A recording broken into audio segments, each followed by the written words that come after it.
What's happening, beautiful people? It's Tuesday, the 24th of June. It's a beautiful day to be alive. The Church New Testament is in session, Jack. Let's get this party started. What's happening? Uncle Joey here. Listen, your gut is the cornerstone of your health. It affects your hormone levels, energy, and weight management. So if you've been having issues, it's time to get your gut under control with Bioma. Bioma is gut supplement with a blend of prebiotics, probiotics, and postbiotics that help you microbe back on track. Just take 2 capsules before breakfast and you're good to go. If your gut's out of whack from stress, diet, or anything else, you could be having mood swings, anxiety, or even brain fog. Bioma is here to help with all that. Listen, I've been taking this for about 2 months, and it is tremendous. It's the best probiotic I've ever taken, again, because it has a pre, post, and whatever. It has 3 different levels. It's not just about being able to relieve yourself easily. A healthy gut is the beginning of a healthy you. So do yourself a favor. Feel like hell? Bioma's got your back. To get started, just click the link in the show notes and press in code CHURCH, CHURCH, and get 15% off your guts comeback. That's 15% off your first order when you use code CHURCH. Just press the link in our show notes. I want to thank Bioma for sponsoring the show. Hey! What's up, you beautiful people? Here we are for another fantastic Tuesday podcast. You got my main man, Lee Sayat. We're going to bring a guest, but you motherfuckers don't like him. So fuck the guest. It's just us talking shit, the world events, what happened last week and what's going to happen next week. What's up, Negro? I'm happy to be here. Dude, you don't sweat that much, which is crazy as a big dude. You don't seem like you sweat that much. I don't try to go outside too much. I don't try to put myself in a bad position. You sweat when you go to the gym. That's it. Oh my God. I don't know how even you walk into a store in the city and they don't have air conditioning on. No, nobody's got air conditioning. Fuck that. Are you serious? They're saving. Prices went up on electric. That's it. You got to pass the savings down to the consumer. Fuck. Nobody's got air conditioning now. I know for a fact you're gonna make fun of me, but I don't care. I bought this little fan that he put around your neck. I know you did. So I can walk around with it. You're gonna get mugged without a shadow of a doubt. If they mug me for the fan, I bought 2 fans so I can have one in the backup in case the other one dies. Put that fucking fan away. Never. Throw it away. I brought one here that's a little. That little white one? No, there's a little black one. George brought the little one. I brought one that you hook into your pants and it goes up your shirt. But the problem is I'm too fat, so I can't. Putting something in your belt loop when you're fat is not going to work. Dude, I love fans. I don't know how people do it. If you, I always think about Florida. If I lived in Florida and didn't have air conditioning, I'd kill myself. Who would not have air conditioning in Florida? There's plenty of people. Only a homeless person. Oh, even that. I'd rather be homeless because at least you're outside with some breeze. So, a lot of these homes, a lot of people don't have air conditioning. Come on, man. I know there's a lot of people that open the windows up and go, oh, my God, you don't need air conditioning. Well, go fuck yourself. I ain't coming over. You need air conditioning. There's some times in the summer where you need fucking air. I don't like being uncomfortable. No. And that's what heat makes you, uncomfortable. Like something ain't right. You're sitting there, baseball games in July. Fuck you. Fuck you. August, in the heat of fucking August, sit there and get burnt by the sun. That's not for me, man. You make all those mistakes, and then you go, that's it. It's not for me. I don't want to sit out there. It's like going to a Jet game in November. It's not bad enough they're going to lose, but then I got to freeze my ass off. I know. The other day, one of the Florentine brothers, fucking June, this motherfucker's already got tickets for December 13th, Miami against the Jets. Are you going? Not at all. Look at the date. Look at the fucking date. There's no way I'm going there. And I'm not sitting in the stands at a fucking Jet or fucking Giant or whatever game. I got to sit somewhere where I'm not going to be bothered. If not, it's going to be a fucking nightmare. So, dude, do you remember? I remember when I was a kid, I went to where the Patriots play, and they had, the bleachers used to be just metal benches, long metal benches. Those in the summer, fuck you.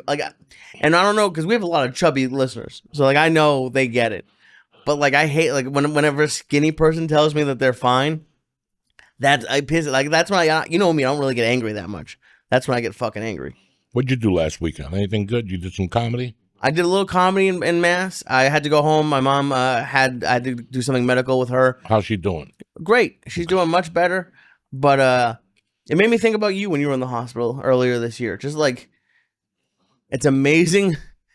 Like the people, like I'm down on people a little bit, but like doctors and nurses are like heroes. I don't know how it's so cool to see, like, just to see like actual good people. So it was a scary week. Everything's fine, thank God.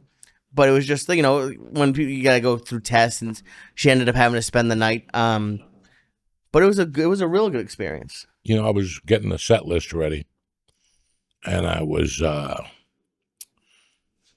just writing shit down, you know, like for Thursday and Friday, I want to throw up there. And I threw up the hospital. You know, I threw some hospital jokes. Right. And I was like, you know, fucking, that was a long time ago. I know.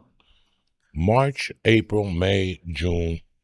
That was 4 months ago. George, sit down, please. Sit down.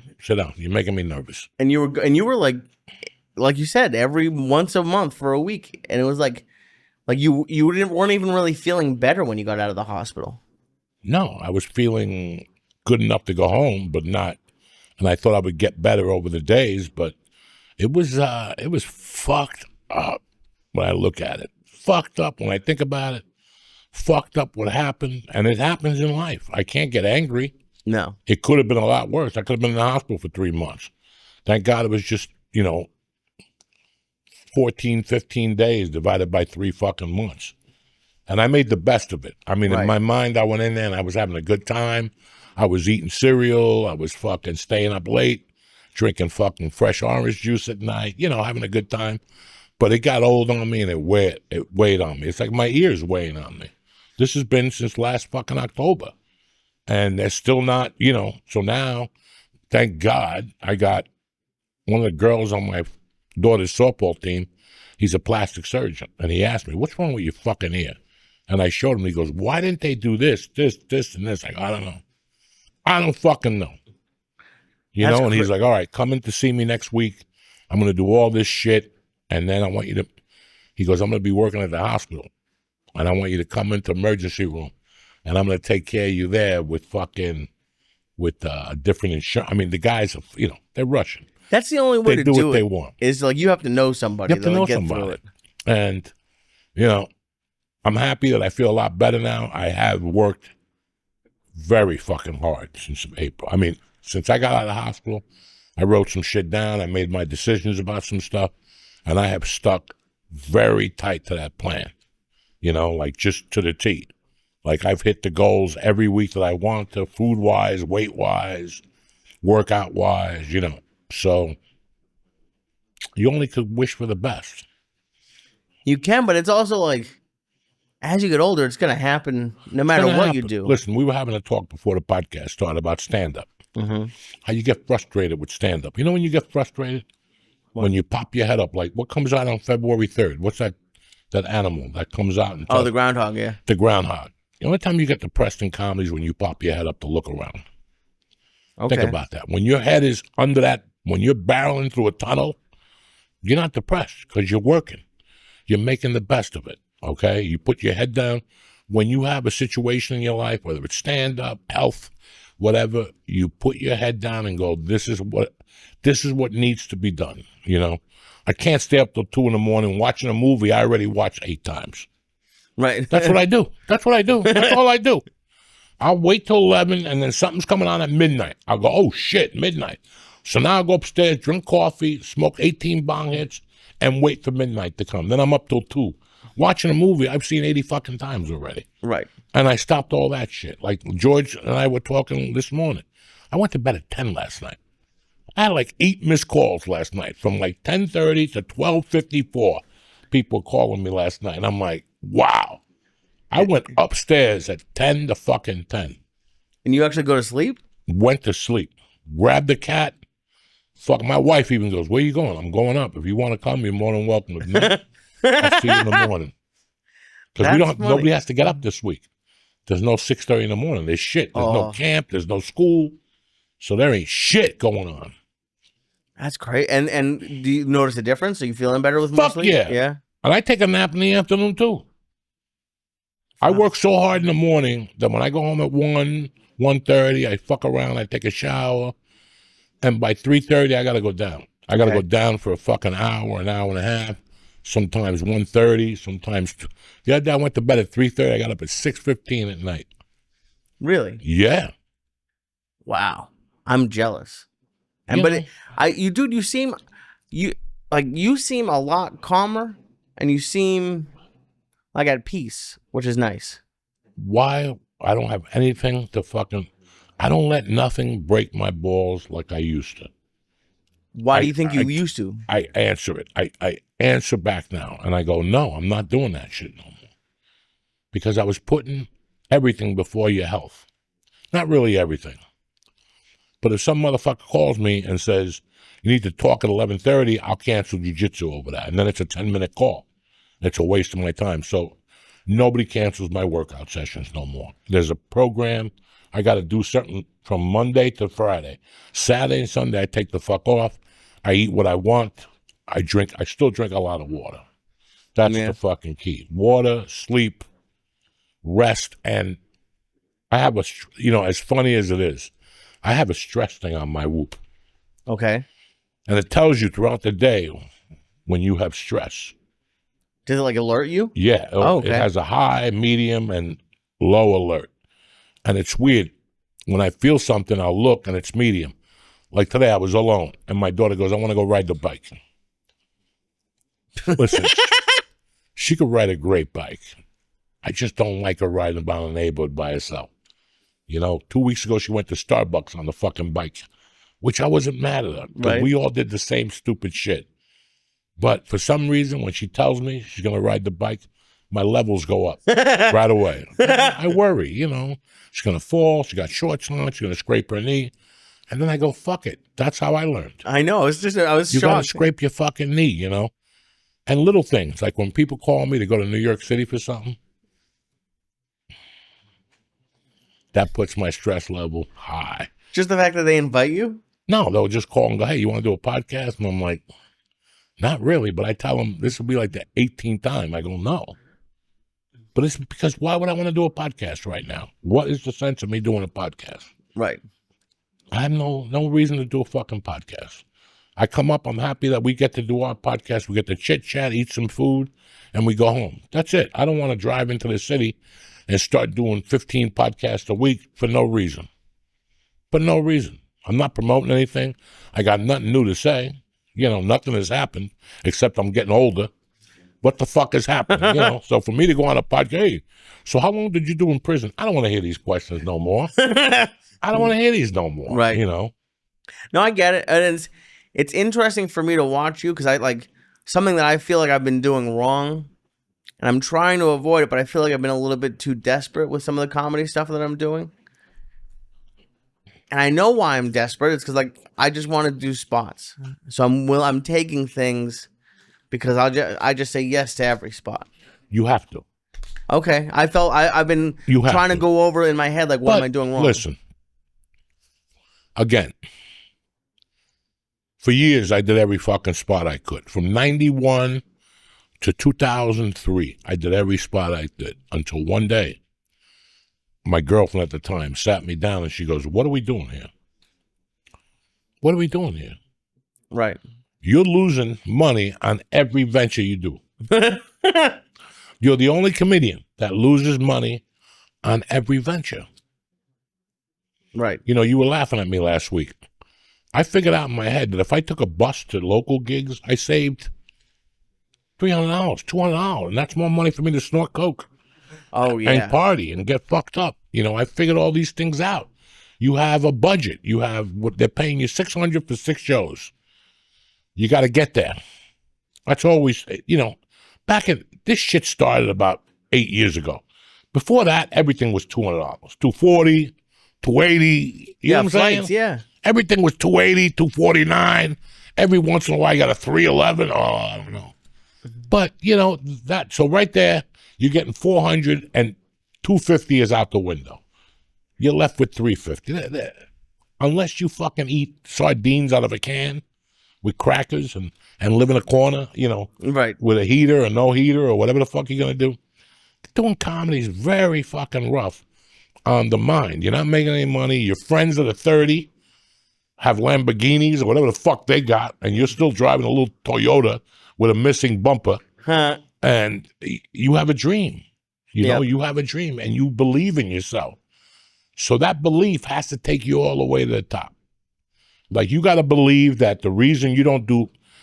Listen, man, the biggest thing about stand-up or any other thing, when you become a doctor, you go to fucking 4 years of college, 3 years of medical school, a year residency, another 6 months here. You're doing all this shit, but when the smoke clears, you're making $400,000 a year. Right. When the smoke clears. When those kids go to become a doctor, they're fucking scared. That's hard. That's harder than what we do, studying and emergency room and taking a pencil out of a kid's eye. All this shit's scary, right? Right. But there's a payoff. So in your mind, there's so many things you could do. Like, I remember one time, towards the end, this was like one of the only arguments I ever gotten with Ralphie, man. There was a couple of weeks there that he would tell you something, he'll see you in an hour, and it's 6 hours later. And one day I said something to him. I go, Ralphie, you got to knock it. And at that time, I had nothing going on compared to him. And I said, dog, when you tell me 1 o'clock, 1:30, that works. But this 5-hour late shit, that doesn't work. And I told him, I go, I got time. My time is valuable. And he goes, not as valuable as mine. I go, but if you're sitting on your fucking ass for 4 hours, then you got no time. Right. Your time is nothing. And, it was like a little argument. We made up, whatever. But he told me 2 weeks later, he goes, you were right. Time is important. So if you're wasting your fucking time and your sacrifice, that's why I said that to you a couple of weeks ago. I love you to death. You ain't got time to go to movies on a Saturday night. I don't give a fuck if it's Mission Impossible. And that's the big thing with your situation, the relationship. Now you're in a relationship. And now you got to give her some and give yourself some. And maintain your fucking sanity. Because they're going to come at you every night. You're going to go out again? But there's a sporting event. I don't give a fuck. Because they don't understand that you don't give a fuck. Like, I did not give a fuck about what was on TV. I did not give a fuck about your fucking family. I didn't give a fuck. I gave a fuck about making something out of my life. Right. So I don't have time. I don't have that time. And that's what I did this weekend, because I don't have that time that you're looking for. Right. And people, Thursday night I went out with some friends of mine, and I bumped into this friend of mine, and she was there with her boyfriend, and we were talking, and she goes, when you got divorced, how long did it take you to get remarried? And I go, it took me 9 years to get a girlfriend, and another 9 years to marry her. And she goes, why did you do that? And I go, because I didn't want to push my luggage on people. I had tons of luggage, A, and B, my principles were not going to be the same as yours. I had an affair with somebody. They came over, we did coke, we fucked. The next day, they're gone. Right. I got comedy to do. I don't give a fuck about what's on your mind or what's on your friend's mind. And there's people that can't handle that around you. It's very rough on the people around you. Like, one of the reasons I got into comedy was not to go to weddings. Straight up. I don't have 6 hours to waste at a fucking wedding. I don't. And I don't want to go to a fucking wedding. And if you call me with a wedding, I'm going to tell you it's not going to work. And now I live like trickle, because all these people are going to get married. And they're like, well, are you going to come? Not really. And they think I'm goofing. Right. Like, they think I'm joking around. Like, I'm not joking. I'll send you 500, 1,000.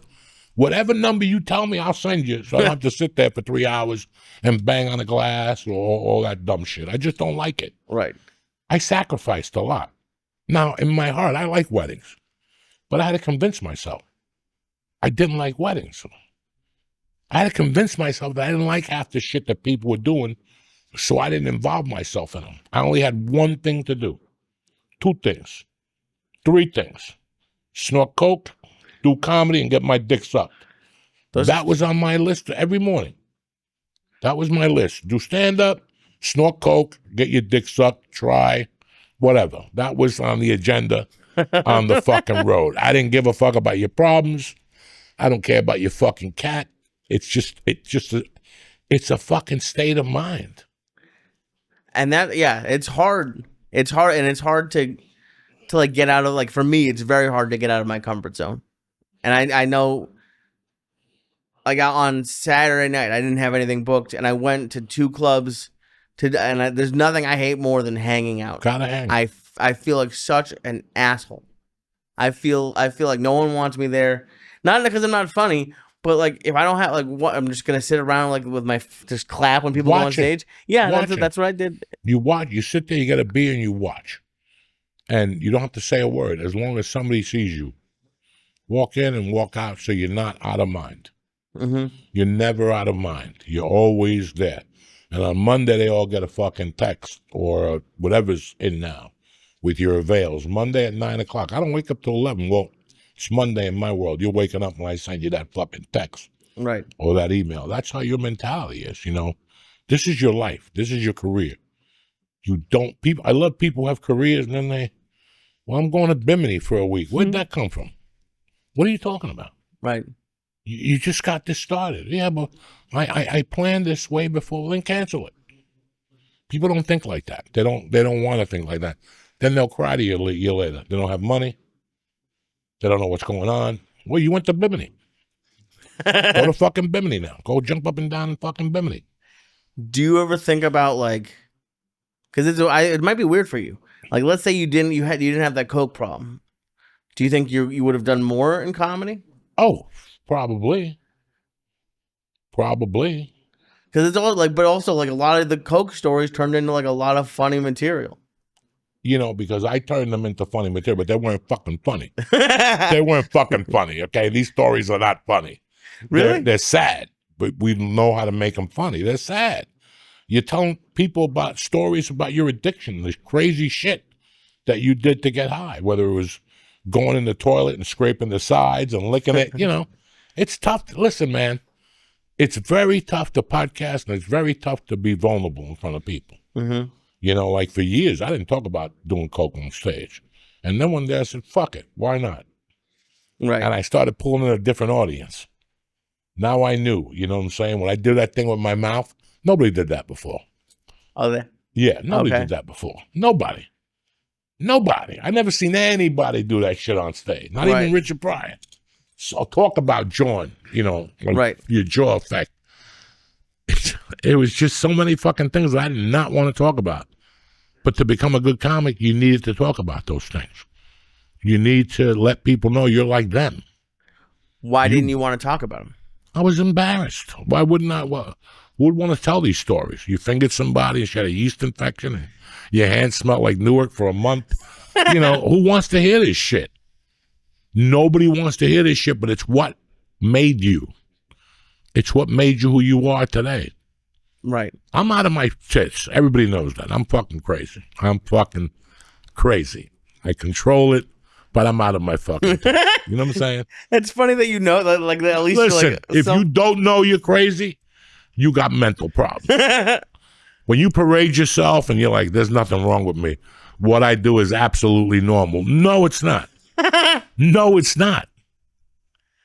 So we already know it. Like, no crazy person would have kidnapped somebody. No sane person would have got into comedy. Mm-hmm. What sane person gets into fucking comedy? We're all on the fucking mental edge struggle, like we're on a thin line. And after a while, when you don't become successful, that shit starts to come out, and you start to see the mental health issues. And sometimes when you become successful, the mental health issues come out right in front of you. Can't control them. That's how it comes out, like, late in life. I would think you'd be crazy for life. But no, like, you think it comes out, like, 40s or 50s? Some people just go nuts? Listen, you always have something in you. There's always something in you. And you have things that you know, that you feel like this doesn't happen to anybody else, but it happens a lot more than what you think. You know, like, you ever come in a minute when you're on a date? Yeah. And you're like, nobody else does this. This chick's going to go home depressed. Every guy she's with comes in a minute. Maybe a minute and a half. She's got great pussy. She's got big titties. What do you think? They're like, You Right. know, every once in a while she'll get lucky. She goes out with guys that are drunks. You know, they get dead dick when they drink. It's Right. all. So you think that you're the only person this is happening to, Right. but it happens to other people. Until you bring it out, you're not going to know. Everything People happens. go, that happens to you? Holy shit, I do the same thing too. And you know what's weird? I'm not like one thing I love about podcasts, and I like about our relationship, is like there's a lot that I won't say in like normal life, but on a podcast or on stage, I'll say like, or like even with you, like I feel comfortable. I don't think people talk about the shit that they feel like no one else goes through. No, they're scared. And we're scared as comics. We're scared to unveil ourselves. It's not when you unveil yourself that shit starts to move. Shit starts to move. Okay, I can relate to that. This motherfucker does this. This motherfucker does that. I can relate to this. I understand what he's going through. That's because honestly, like up until now, I've just been trying to be funny, but that's kind of what my goal, like what I've been working on the last year. Funny is funny. It is, but okay. Okay, always remember funny is funny. If you could fucking a fart, if you could play a fart out of a harmonica, That's pretty great. people would laugh. Yeah. You know, club owners would go, that's not the comedy we want to hear. Blah, blah, blah, blah, blah, blah. You're paying me a fee to go out there and make them laugh. Doesn't matter how I make them laugh. If I take my shoe off and light my fungus toe on fire and it keeps turning off, but people laugh, that's funny. Right. That's fucking funny. Yeah. And that's what we forget. Listen, there's some below the line shit you can't say that's kind of whatever, but funny is funny. And then once you get your mind there, like you and I have had discussions about comedy minds, and I've told you that I have a hard time writing because it's not something I do every night. When you get on stage every night for like 6 months, oh my God, your fucking engines are, you're burning through that fucking feather. You know Right. what I'm saying? You're burning through that feather. That chicken's out of blood because you're always queuing and turning and, you know. But when you're not, it's very rough. I figured out how to write at home. It's not funny, but it's just stories. Right. I mean, there's nothing funny about what's going on to translate it to the audience. There is. There's a lot of shit that's going on that's funny. But we live in such a pussy fucking society today I know. that you can't bend to any of them. I don't give a fuck. I'll go up there and talk about my views. I don't give a fuck. I love it. I'm not going to slip because the biggest way you could kill yourself right now is going politics on stage. That's the biggest way because it's 50-50 across the fucking room. And it gets worse, and every day it gets better or worse. They're either against them, they're with them, he did this, he did that, you know. Michael Corleone did this, Michael Corleone did that. But the fun thing with like the way you do like any sort of like political jokes, because I don't even know, but like I don't even know what you believe about what you're saying. A lot of the things that you like, I love when you call me about like something that went on in the news and you say some wild shit. I'm just dying. Wild shit. I don't think, like, I never even really thought about it, but now that I'm thinking, I don't think like it's an actual like political belief that you have. You're just a comic. You're like, what's the funniest thing I could say here? You know, it's you just look at shit for what it is sometimes. Like, I don't even look at it. I don't know. I don't want to even get into it right now. I don't it's blame hysterical. Where you get your comedy from, like, listen, comedy, a definition is my world against the regular world, all right? And that's comedy. And there's a lot of news, but there's shit that I see on the news that I just want to die of laughter. I think the news is one of the funniest programs on TV with hypocrisy and everything else. Like the other night I got home. Where was I? No, Saturday night I didn't go out. I went home and I went to CVS and I went home and I ate at home. And all night I talked to George and all night it was, you know, it was the bombing, you know. He had just bombed them. Right. And it was hysterical because I put CNN on and they were kind of weird. And then I put Fox on, 26, right? See, it's like 25 and 26 on my cable box. And they were just saying, Donald J. Trump. I hate when they call him Donald. It sounds like such a fucking faggy name. Just call him Trump. Just call him Trump. When they say Donald J. Trump did history tonight. I mean, they were all on there just sucking the Trump dick, and I was laughing my ass off because there's people that are burning right now. You know, like half the other side was furious that he dropped those bombs, and they didn't really comprehend. Like, it doesn't matter who you bomb anymore. Right. Doesn't fucking matter. Whether you bomb babies, whether you bomb fucking old ladies. He bombed the fucking nuclear facility plant, wherever they make nukes. Right. Okay? And people are still, like, he didn't have the right to do that. So you're living in a world that nobody's going to be happy with what you do. That, and I love on both sides. Like, the people watching Fox, a lot of them were like saluting. They were pumped. Oh, you know. And then you got the people hating the Jews, you know. Oh, yeah. And it's so fucking crazy. You know, it's so funny that Jews are going to start I'm giving you some inside info here. Are you allowed to say this? Yeah. In a couple of weeks, maybe a couple of months after this dies down, a bunch of people are going to start getting sniped and killed. One by one. One of them is going to be Roger Waters from Pink Floyd. Israel's going to start taking people out individually, one at a shot. They're just going to start taking people out. They've had it. Netanyahu's had it. And, you know, I mean, the world, whatever. I don't want to talk about this because right away people say, oh, you're Jew lovers, you're Jew haters. I'm just telling you what I see. Right. Netanyahu's on a fucking roll now. So anybody who's talking shit is going to get fucking shot in the head. How do you think they're going to do it? After poison, blow darts. You know, they just blew people up with pages. You never fucking know. You never fucking know. The CIA is still trying to blow Fidel Castro with a cigar. With a fucking cigar. And the Jews figured out how to kill people with a fucking pager. You know, so I don't know how they're going to do it. But you figure it's going to get a lot worse before it gets better. We were going to New York for the 4th of July. I don't think we're doing it now. No. Who knows what's going to happen? Who knows what idiot's going to be running out there, jumping up and down in New York? You know, there's fireworks that day, so you can't hear shit. Right.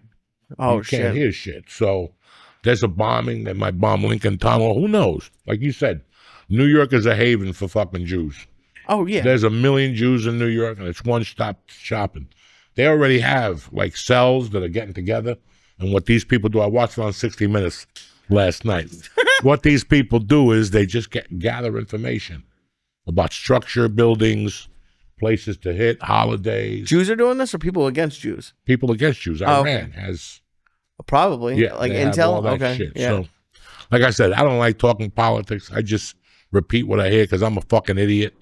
But I know as of this afternoon, they bombed. They tried to bomb American Air Force bases. Qatar, whatever. In Qatar, yeah. He said, everybody said, if they retaliate, it's all over. They're going to become a parking lot. Well, I would love to hear from any soldiers. I don't know if you've seen. I've heard like a rumor that when they feed the army like steak and lobster, that means we're going to war. And all people were posting like in the last 2 weeks were like the army's getting steak and lobster, like at the cafeteria. That means it's about to go down.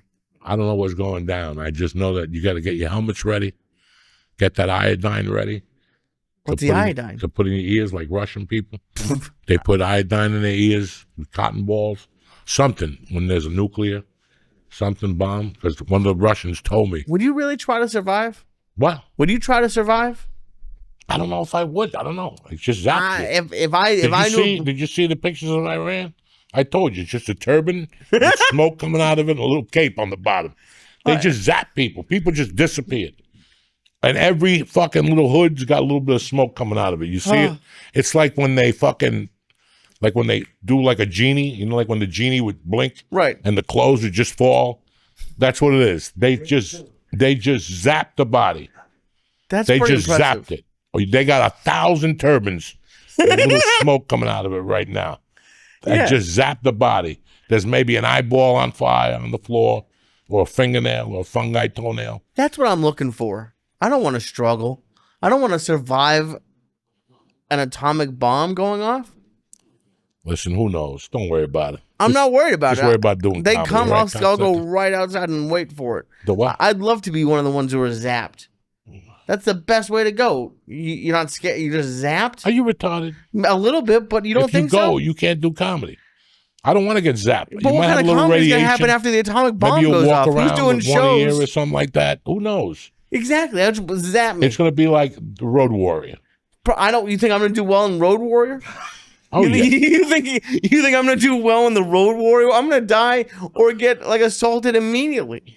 That's really when I get You monkey. keep putting that fucking air fan in your head, you're gonna get Oh, assaulted. I'm so excited for Oh, both they're of them gonna to come beat in. you right on the spot. I can't wait. Oh, They're gonna actually beat you with that fucking fan. They're gonna take it off, beat you, take the wall off your pocket, kick you in the stomach, and take off. You're what should I gonna get? One of like the Chinese fans, like just and like go like that. That remember when Eric got us the gay ones in L.A. It was like Pride Month. The and fan. Yeah, that's the one I should get. Well, you should get a gay fan. That'll also help you. That Hey, would you have know been what? At least you'll get your dick sucked too. You get a little gay fan. Listen, we're gonna be right back and talk about our two sponsors. Don't go nowhere. Yo, Uncle Joey here. Listen, stop sneaking out of your kids' basketball games for a nicotine fix. Pop in a Lucy Breaker and get a mental break without needing to go anywhere. Lucy Breakers are 100% pure nicotine pouches. That's tobacco-free with the flavor of a capsule inside. Break the capsule and you'll get the wave of hydration. Listen, these things are tremendous. My favorite fruit, I think it's fruit, isn't it the fruity one? Mango.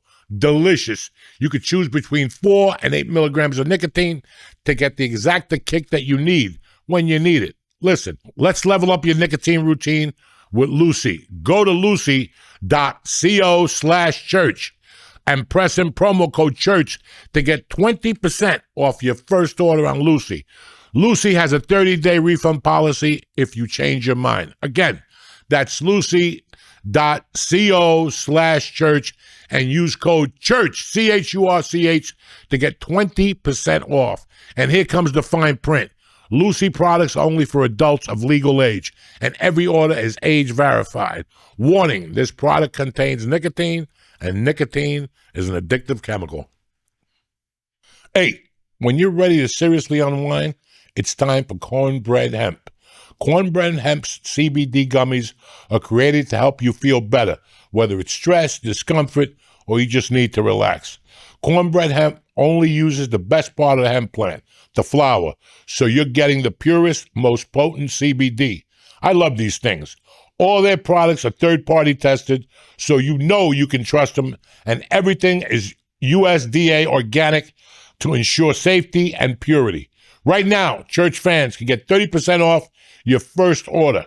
Just head to cornbreadhemp.com/church and use code CHURCH, CHURCH, at checkout. That's cornbreadhemp.com/church. Use code CHURCH, CHURCH, and I want to welcome Cornbread Hemp to the podcast. We're back, beautiful people. Lee, did you watch the fucking NBA Finals last night? I didn't watch. I heard about it, but I didn't watch it. No. NBA was on fire last week. You know, Indiana was a great team. I bet them to win the series. I lost.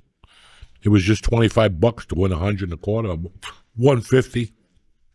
I really liked him, but the way that kid went down last night was fucking sad. I heard he blew his Achilles or something. Yeah, and I was just telling my wife, I didn't know it was his Achilles. But I sat there last night, I'm like, it's June fucking 22nd, and these motherfuckers are still playing basketball. That's absurd. When did it used to end? Huh? When did it used to end? Like June 7th, May 31st. Oh, wow. They're extending. And then today I saw a bunch of people going, 2 20-year-olds ripped their fucking Achilles tendon. It's that the season is too long. And I believe that. Fucking October to June. All right, the other team stopped in fucking May.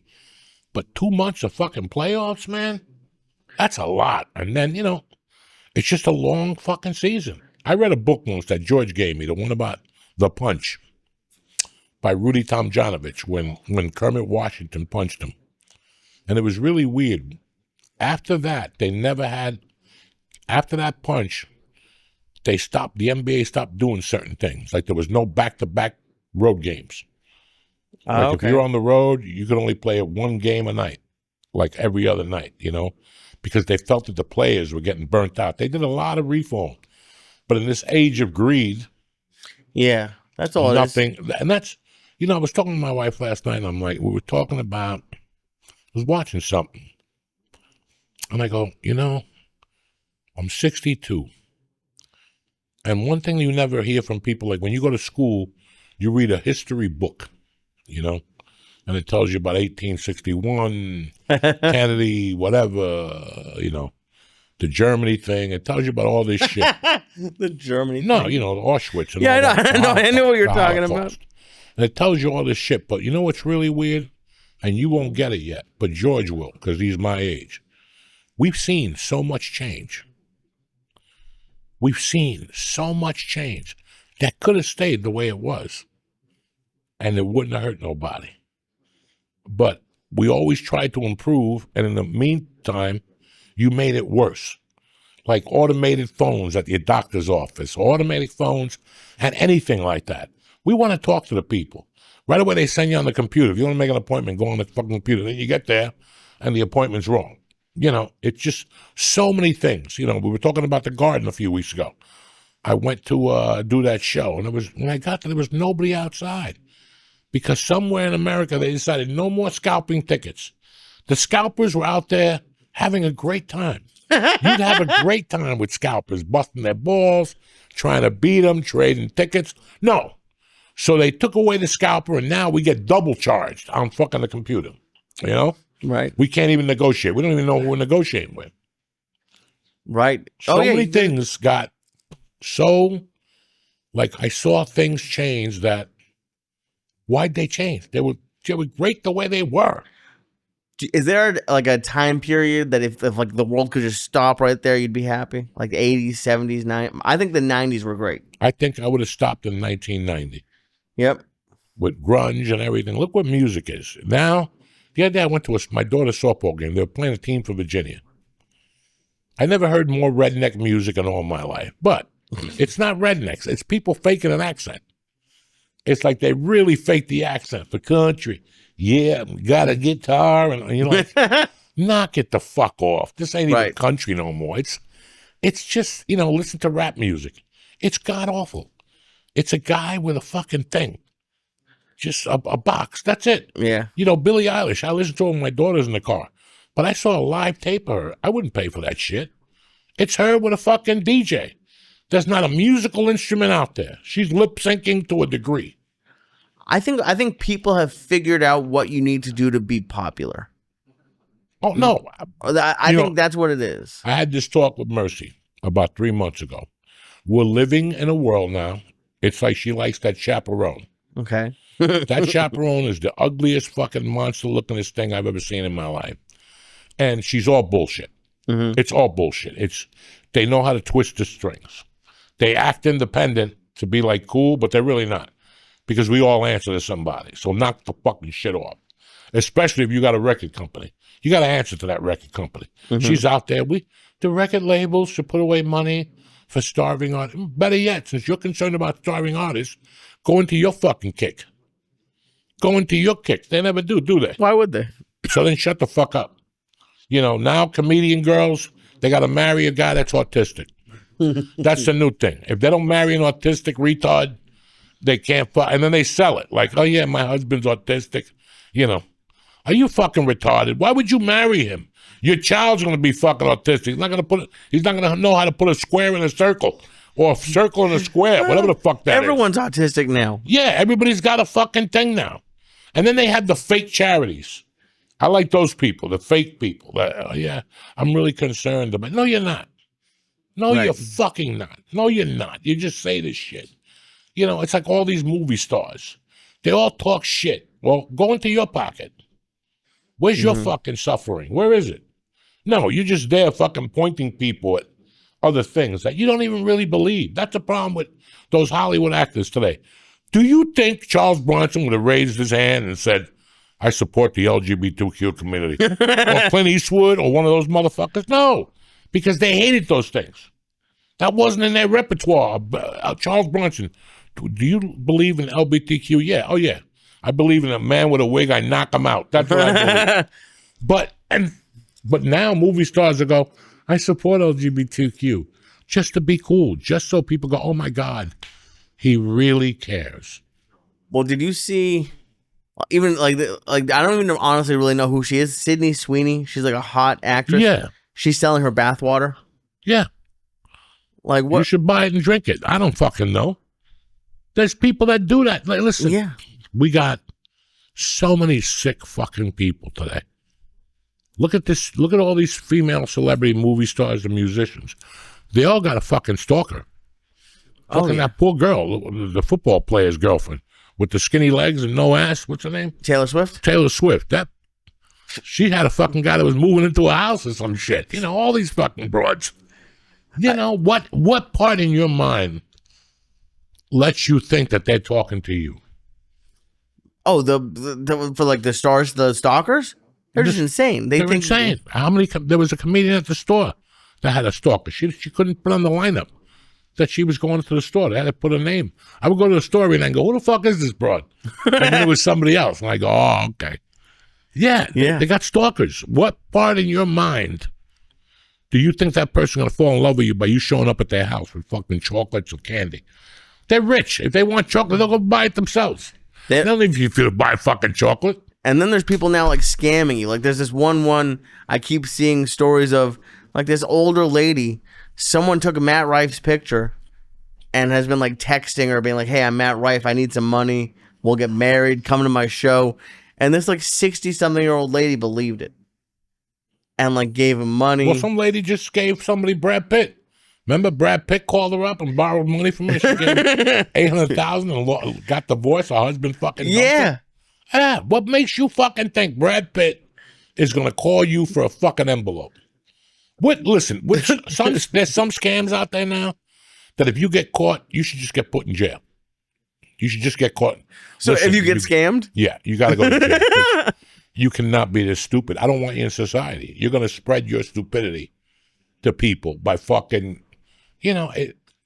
guys, the biggest thing I want for my daughter is not to be a sucker. Yeah. And that's why I talk to her about chaperone, and whenever fake people come on TV, I'll show her. I'll point them and go, look at this guy. This Pablo fucking dude. This dude from Last of Us. Oh, yeah? That was like great him? He was great on Narcos. Then he became a half a fag. He put glasses on. Once they put the glasses on, you lost him. Once they put the intelligent glasses, like I read a book at night, you lost him. You hate glasses. I don't hate glasses for people who need glasses. I need glasses at night. I can't see the fucking TV guide on my fucking TV no more. I need glasses, and I won't fucking put them on because it's such a stigma in my fucking, like I started putting on sunglasses. Okay. Again, they're $2 sunglasses. Got them from the weed store. I'm not going to pay $800 for a Ray-Ban. Look at me with Ray-Ban. Then you lose those fucking things. Like I know. So you buy $2 glasses and you put them on. But I'm not going to go to the store and buy, look at me, intelligent glasses to put them on at night to look like fucking Dr. Doolittle. That's never going to fucking happen in my world. I'd love to hear. Tom Segura, all those motherfuckers with their glasses. Once you put glasses on, you lose yourself. You lost who you were. You just wanted to go for the intelligent look, like I need them. No, you don't need them. There's 1,000 pair of glasses you could get. You ever see a Japanese guy with stupid fucking glasses on? No, they wear the coolest motherfucking Yakuzas, thin shades and shit. But you got to be fucking Johnny. What they do is they get the weirdest looking glasses to put it on so they stand up. Right. Like, God forbid, there's the one guy that's got like the colored ones, the big frames, like the bag that he is. That's just. So how, what would your sentence be? Like, if you saw someone wearing those glasses, how long do they have to go to the stupid jail for? Depends what they wear them for. What if they don't even have the lenses? It's just glass, just to, it's a fashion statement. Yeah, then they need to get put under the jail and beat up. That's what half these people need. They need to go to prison or county jail, and for some guy to walk up to them and go, what's up with those glasses? And for them just to get smacked, and the glasses fall off, and the one lens breaks, and you're holding on to your eye. You'll never put those glasses on again. No. Because finally somebody but in L.A., you put those glasses on, and people are like, oh, we love your glasses. Oh, yeah. I got them on sale. No, you didn't. You paid $800 for them, you fucking sucker. I love when they have, you can tell they have 40 pairs, they match the glasses with the shoes, with the shirt. That's my favorite. I think I broke it. Man, I'm happy Trump's in office because I know if we had a weak president and that was a country, it would take me a week to get through these fucking assholes. It would take me a week to get through all these assholes we got walking around. Between the tattooed, bald-headed guys, on steroids. I think they're fucking, to the faggies with the tight fucking pants, and to the other sets of faggies with the blue suits and the brown shoes, like brown and blue ever fucking matched before. There's just so many people that live for an identity. I Okay, took the bus. Everybody's dying for an identity. You could go anywhere now on a Friday and Saturday. What do they got at a restaurant? A board for you to take pictures. Oh yeah. For you to take, like you're at a VIP dance. So you could actually take them and like, look at me, we're on the walkway. What do they call that? The red carpet? The red carpet or whatever, the blue carpet or whatever the fuck, Everybody wants to be a celebrity. And it's fucking, because I'm a half a pseudo fucking felon celebrity and I fucking hate it. Oh, I yeah. fucking hate it. Dude, there's places in New York that are just open for you to go take selfies in. And you can pay it by the picture. It's in the Lower East Side. There's a couple places that if you walk by, I do mics and shows down there. It's just they have like little sets and props you can use, and it's like there's lines out the door. Because that's the new world. People want to take selfies in front of, God forbid, they can't take a selfie in front of the theater they just sold out. Right? On Sunday mornings, look at Instagram. Right. With the flashlights behind them. With the lights. We know. Right. We know already. Show me you saving a cat, giving it mouth to mouth on the street.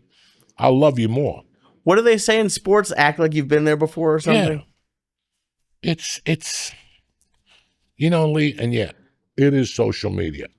But I could put on so many skull caps and get so many tattoos on my neck and get black nail polish and smoke and do videos all day long. And people are buying the image. Oh, man, he looks cool. Yeah. Let's go see him. He's got a tattoo of a dragon on his neck. They don't even care about your material. No. So, yeah, social media, the image thing, people buy into image now. They don't buy into character. They don't look at that person and go, look at that person trying just a little bit too hard. I'm going to stay away from that motherfucker. There's something that's not right. He's trying just a little too hard. It's really... I have no clothes. Do you know that? What do you mean? I'm not ashamed to say that. I have no clothes. I have 3 pair of Levi blue jeans. I got a pair of black ones, and I got a pair of Levi Carpenter beige pants. Okay? I have an array of T-shirts. Some people give them to me. Some I buy. The sneakers I buy.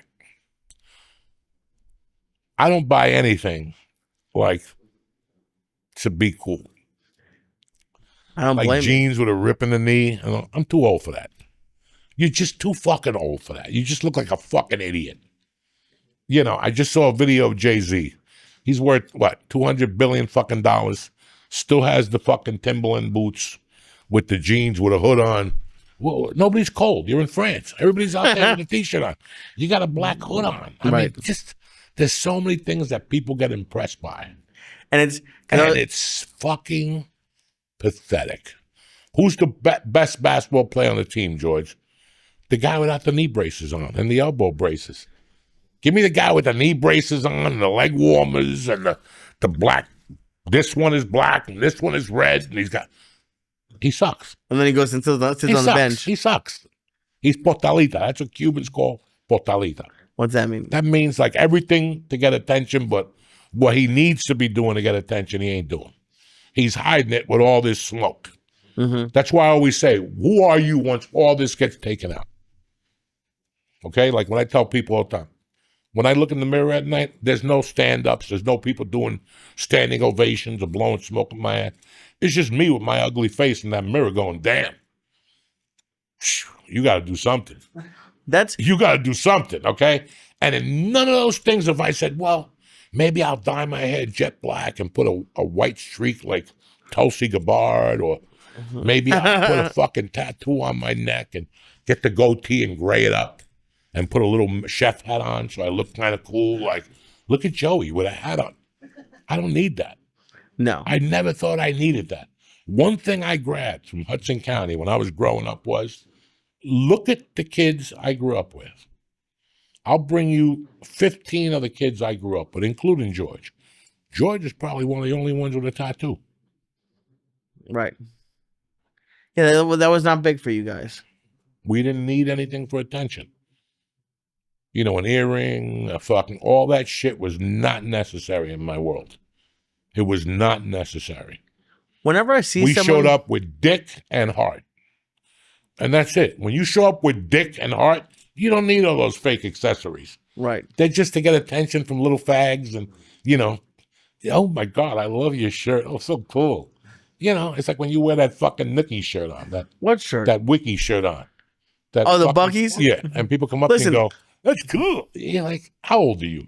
If you're 12 and you tell me I have a Spider-Man shirt on, you tell me it's cool. But now adults are saying that. I like that shit. It's so cool. It's a fucking Minnie Mouse. And you're too much of an adult. The other day I was wrestling with a kid at jiu-jitsu, and I looked at his foot, and he had a Mickey Mouse on his foot. I stopped him. I go, you're a fucking cop. How do you have Mickey Mouse on your fucking foot, tattooed on your foot? If you're a cop and you're arresting me with sandals on, I'm fucking punching you in the head. You got a fucking Mickey Mouse tattoo on your fucking foot. What tattoos are allowed? None. None.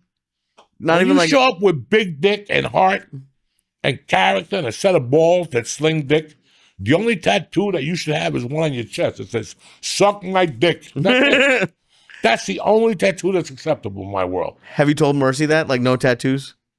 No, she's not going to get one. You don't think so? She would. And then I told her, you can't be buried in the Jew cemetery. I told her if she curses, she can't get into college. And she believed me, so. She still believes you? Yeah. Oh, that's fantastic. That's that's awesome. What else do you have? I love the lies parents tell their kids. Like, do you have anything else? That's fantastic. Yesterday we talked about me smoking pot. Really? Yeah. She goes, I knew before you told me, Dad, in the old house, you would open the door and smoke would be coming out of your lips. And did you thought like you were hiding it the whole time? Because we were driving back from Mount Holly, and I said, oh, that's the weed store I was supposed to go to. I missed it today. She's like, only my dad would tell me what weed store he goes to. I go, yeah, I was going to buy weed for somebody else, not for me. She's like, Dad, we went back and forth about honesty and how. I go, you never seen me smoke. You assumed I smoked. Dad, I smell it. And maybe it's Frank Puma who busted and smoked pot in the fucking garage. I got to talk to him. Right. You know, but you got to I'm going to tell. She's got a black boyfriend. Oh, they're actually going out? Oh, shit. She tried to break it to me the other night. I have a chair downstairs, and the couch, but over here, I have a footstool that I don't use as a footstool. I just use it as the remote holders and maybe to hold like a toenail cutter and my remotes and a water or something.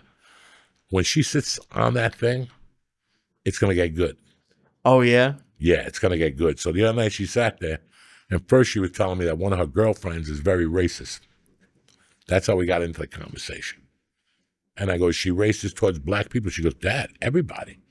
She says stuff about Arabs and stuff all the time and Jews. I go, well, and she goes, I'm friends with all of them.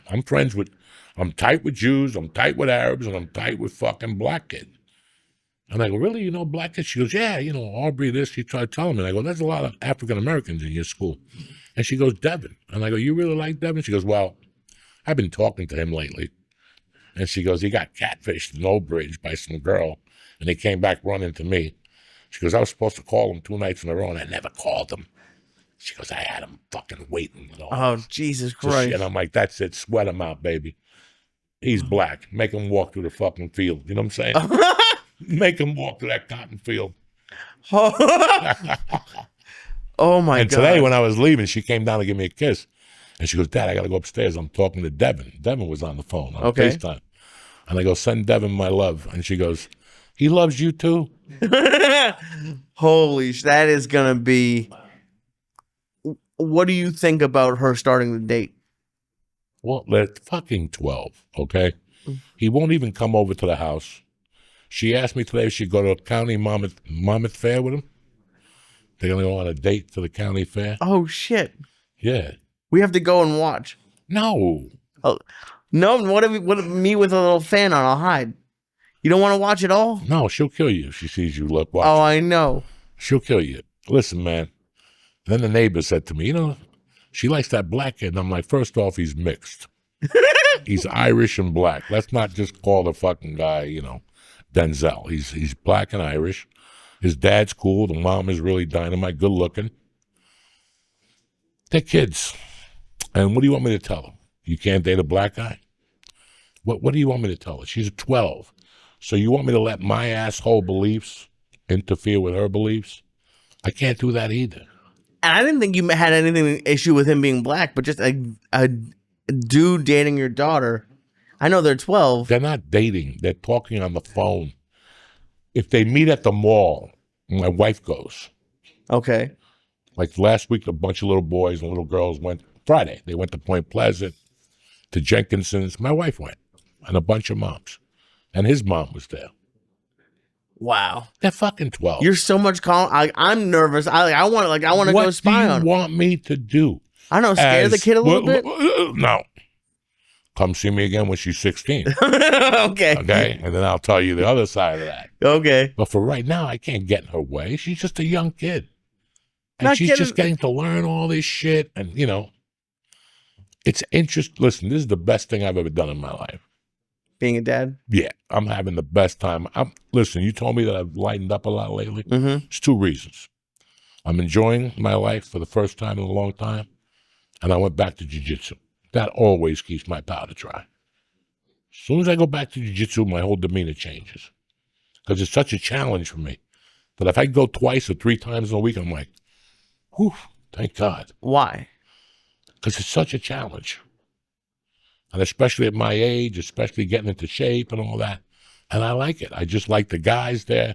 I like talking to the people there. I talked to a lot of people from there. In fact, I went out to dinner with 2 guys from there last week, and I had a fucking great time. They've been inviting me to dinner for 2 fucking years.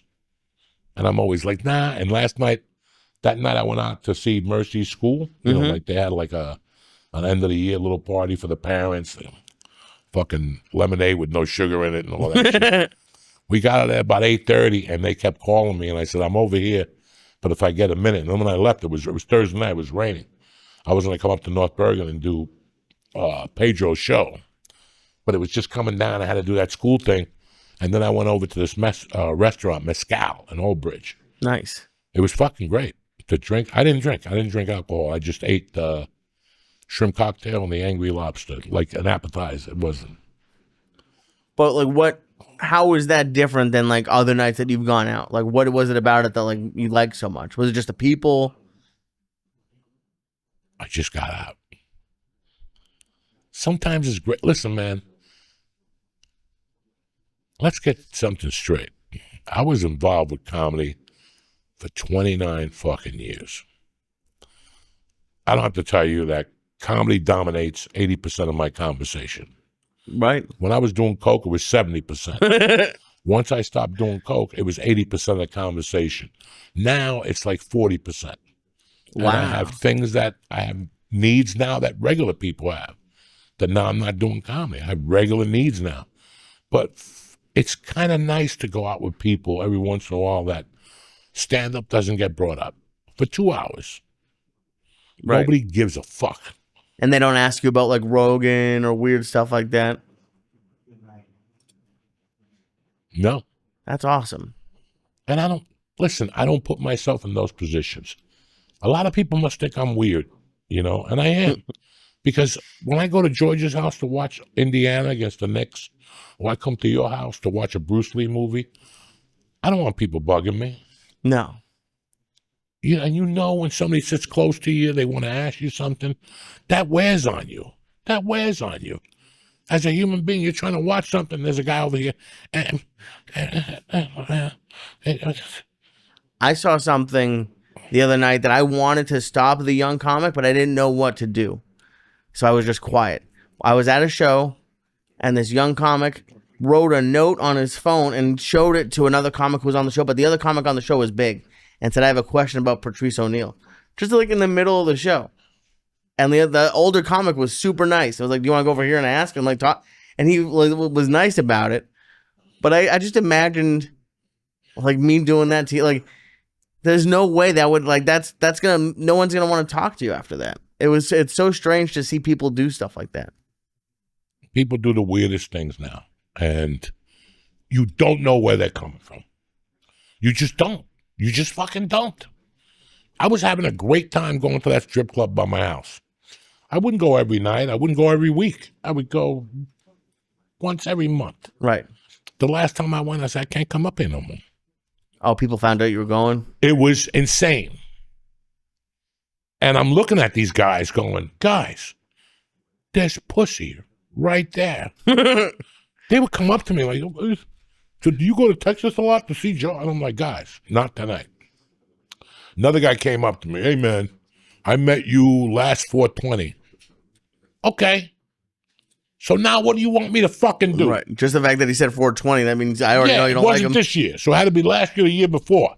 So what do you want me to do at 10:30 at night at a strip club? I'm watching this girl dance. They're not even nude. They got like their tits out.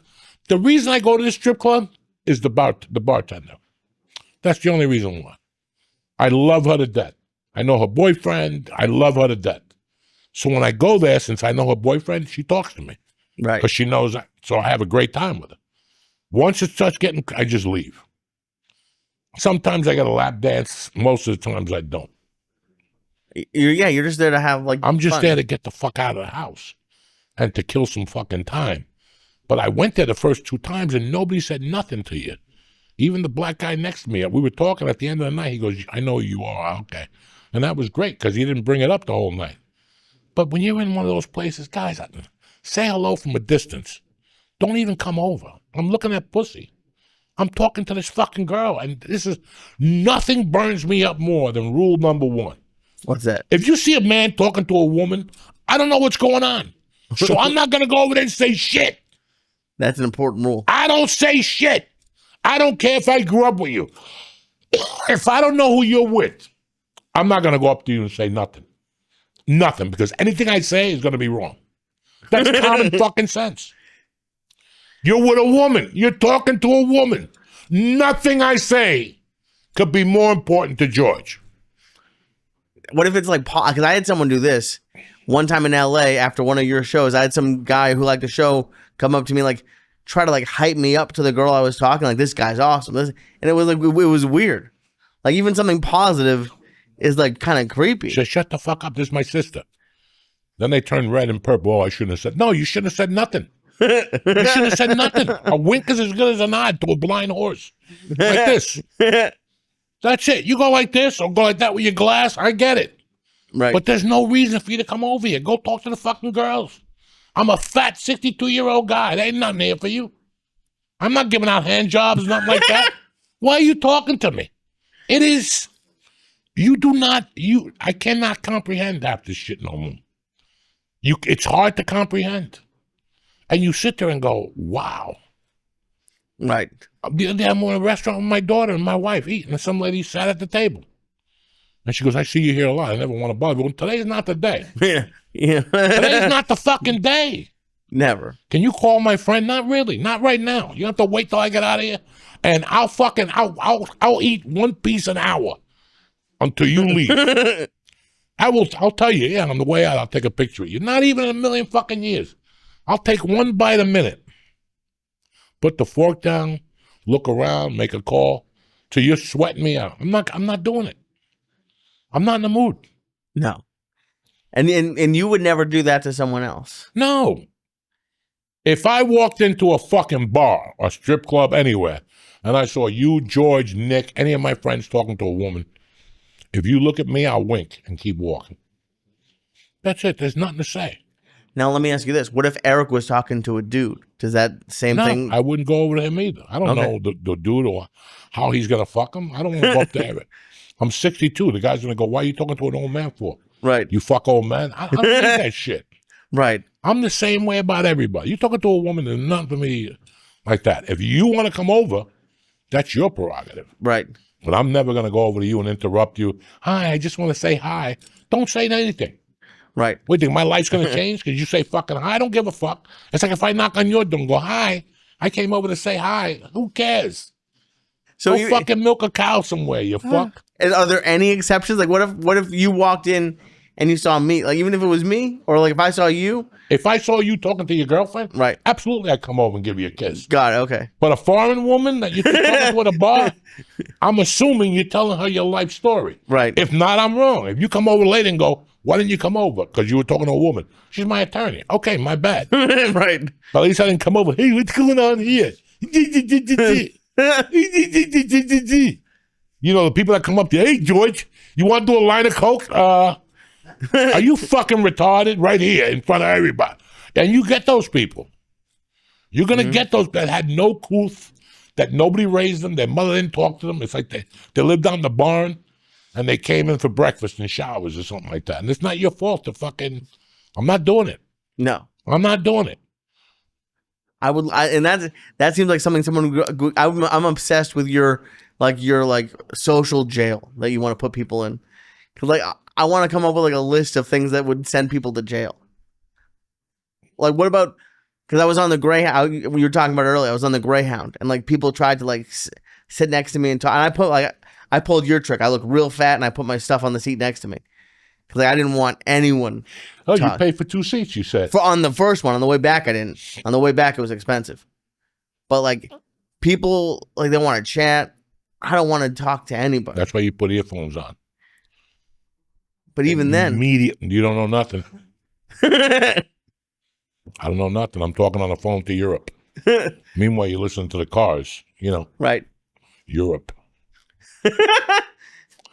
I go to a gym. There's 2 retards there. And they torture you. Me and Jimmy had to stop going to the gym when they're there. Monday, Wednesdays, and Fridays. They're nice people, but it doesn't end, guys. Right. It's retard talk for an hour. I went to see the movies this week. They're 30 years old. The kids got white hair. And they go to the movies every week. And we go see Tilo and Tylo. What they go see this week? Lilo and Stitch. Lilo and Stitch. It was great. Oh, my God. She had a good time. You know, I can't. So when I go there now, I put the earphones on. I don't know nothing. That's it. That's the retarded couple that the lady was sitting next to me on the bike one day. And there was another retard, not her husband, but there was another guy that's half retarded on the treadmill. He puts a treadmill like the 14, he runs on it, and he listens to music and he sings along. So one day he was running and he's like, and he like, miss you. You know, like he's singing, I've been what? Miss you. And every time he'd say that, she'd be on the bike looking around. And all of a sudden she'd go, Ma! And he would say, like, without even saying nothing, he would just go, yeah. And she would go, and they started a conversation for like 20 minutes. I watched it. And the guy didn't know. He had earphones on. Oh, she really He's singing, and she's going, making bird noises to him, like, beep, beep. And she goes, this is fun. And I go, you got to go, lady. You got to go. She's got the little hoof hand. It's the cutest thing in the world, him and her. So I just wear the earphones. I don't let them talk to me no more. I'm a Christian, but enough. Enough. There's one day, even Jesus said, fuck this. One day Jesus got out of the cave and he's like, you know what? I could stay here and keep doing this shit. They ain't going to change. These motherfuckers are never going to change. They're going to kill me again and again and again. And I got to go through this shit every week. Fuck it. I'm going up to heaven. And don't think I'm coming back. They've been waiting 8,000 years for Jesus to come back. Oh. He ain't coming. Why would he? Fuck, especially now with all these fucking gagooches running around. I love you, motherfuckers. This week we got Thursday, the dojo sold out. And Friday, tell them, Lee. NJ Pack, Newark, like a motherfucker. And you got a Saturday show. Saturday, I got 2 shows. One at the Stand at 6, 8 p.m., Fear City Comedy Club. There you go, motherfuckers. A full lineup. If you go to the dojo, I'll see you Thursday night. If you go to Newark, I'll let you know right now. It's going to be fucking great Friday night. It's going to rain.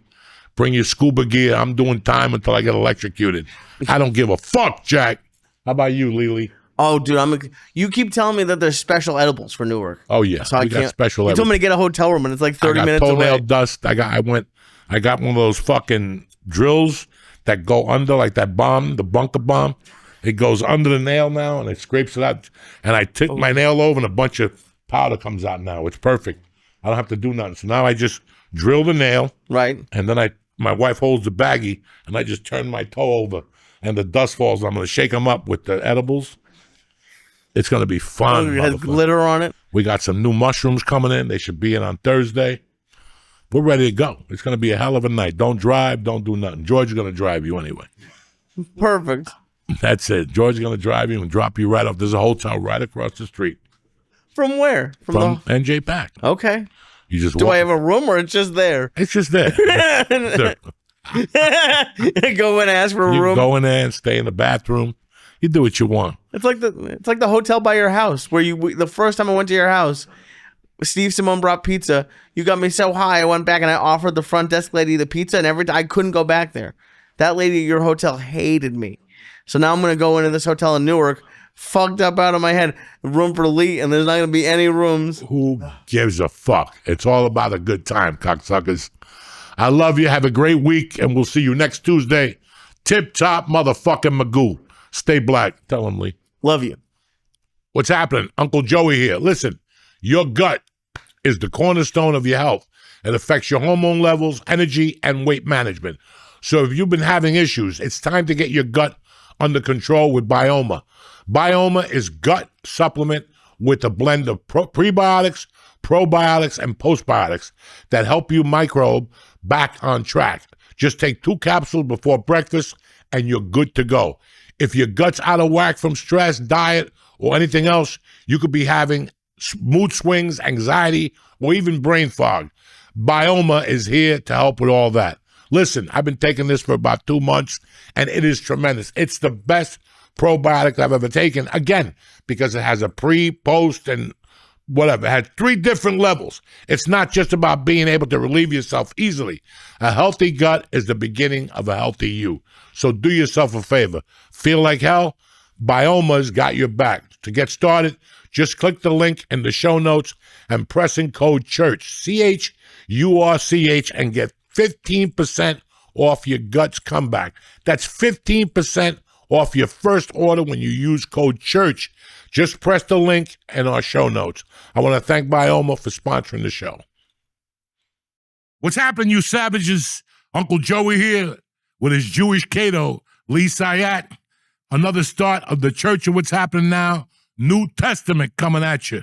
What's up, beautiful people? Uncle Joey here. Let me ask you a question. You know, we do certain things. We get hungry, we want a little bit of sugar. And if you want the taste from your childhood without the sugar headache, it's time for Magic Spoon. Ooh!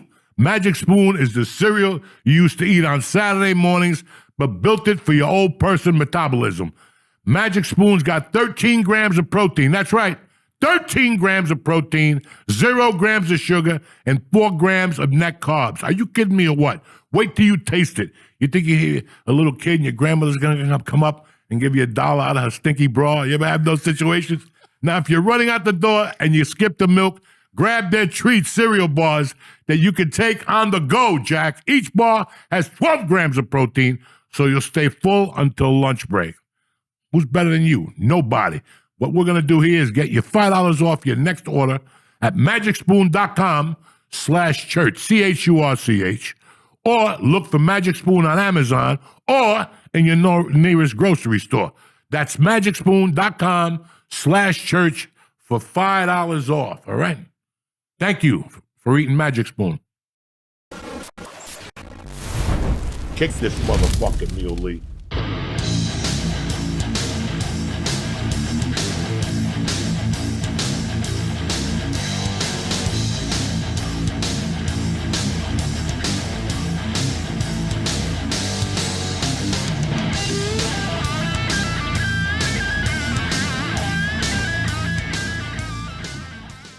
We're back. What's up, you beautiful people? It's a beautiful Tuesday morning, the 23rd of September. What up, Lee? I'm doing good, dude. How are you? You know, tip-top Magoo, feeling a lot better than last Monday. I didn't even know you weren't feeling well. Oh, I haven't been feeling good all week, but who cares? We got one foot in the grave, one a banana peel. Jesus. You got to be optimistic. We're here on a Monday, and that's all that matters. That doesn't sound optimistic. 1 foot in the grave, one in the banana peel. Look, when you're 62, you're in that death neighborhood, okay? And unless you combat it, if you sit here and go, I'm not going to die, I'm not going to die, I'm not, then you're going to lose your mind. You just got to say, I'm going to die at some point, And that's it. That's the way it is. Yeah, but every week with you, you're dying of something new. You're dying sooner than later. You know, I got the Jewish fucking worrisome. Oh, Jesus I got the Christ. I'm dying to sue a motherfucker. You know what I'm saying? I'm dying to sue a motherfucker. So you're going to come back? No, I'm not dying. I'm just telling you that I've accepted it. I've already written my obituary. Shut up. Yeah, that's how you accept it when you get to our age. Why fucking run away from it? It's here. So when you die, it's a Valhalla. I accept it. I just close my eyes and let the Lord take me to the next fucking channel. Are you Buddhist now? No, it's got nothing to do with being Buddhist. It's got to do with knowing who the fuck you are. And, you know, okay. I can't do the shit I was doing when I was 37. I do a line of coke now. You forget it. No one wants you to do a line of coke. I can't do a lot of things I used to do. I eat a cheeseburger, I get fucking a heart attack. You know? But let's talk about what's important. You got engaged this weekend. I did. Happy fucking congratulations. Thank you, dude. Don't clap for the fucking guy. Don't encourage him. Not that much congratulations. Don't encourage him. That's like that scene in The Godfather when he tells him Michael joined the army and fucking whatever goes, congratulations. Don't fucking encourage him. Right? The fuck is wrong with you joining the army? Jesus. Yeah, no, dude, I heard it's you been made videos crazy and shit. year. No, I don't know. From what I've been told, you got to hire a photographer. No, but dude, I'm glad I did. You're like a half a fag. I saw the picture of you out there by the World Trade Center. I was on the first of all, I was on the water. Christ. Second of all, yeah, by the World Trade Center. No, other side. But I have no idea what I said. Not even a clue. I don't know what you said either. I don't. No. I didn't record the audio. Thank God, because I was cool the whole time. If you recorded the audio, you wouldn't be here today. You'd be leaving with your little fucking computer right now, right over the bridge on that ferry. Oh Jesus! No, but it was great. It was record the audio for your kids. Who knows? No. I didn't do it. I forgot. I had a whole lie. I told her that I was doing a show at a temple, and I had to dress up because I've done shows at temples before. And it was great. It was, I brought my mom down. We had dinner that night. Her parents, my mom. It was nice. Oh, Jesus Christ. Oh, that was, dude. You're mixing Jews Two with Indians and a Jew is one of the funniest. Oh, and wait, the check came. Oh. Wait till the check comes. I know you picked up that check. No. Your wife did. Jesus Christ. Oh, my God. Those Jews and those Indians look at each other when they see that check. Dude, I had no idea. Her parents are great, but I had no idea. And I'm not doing material, but I had no idea that, like, Indians on the same level as Jews with, like, being cheap. Like, they hide it under their elbows. They have. When Indians roll shit up, that's where the change is hidden. Oh, in the roll up. It's fucking brutal, yeah. Oh. When that check came, ooh, I'm surprised they didn't start arguing. Too high. Too high.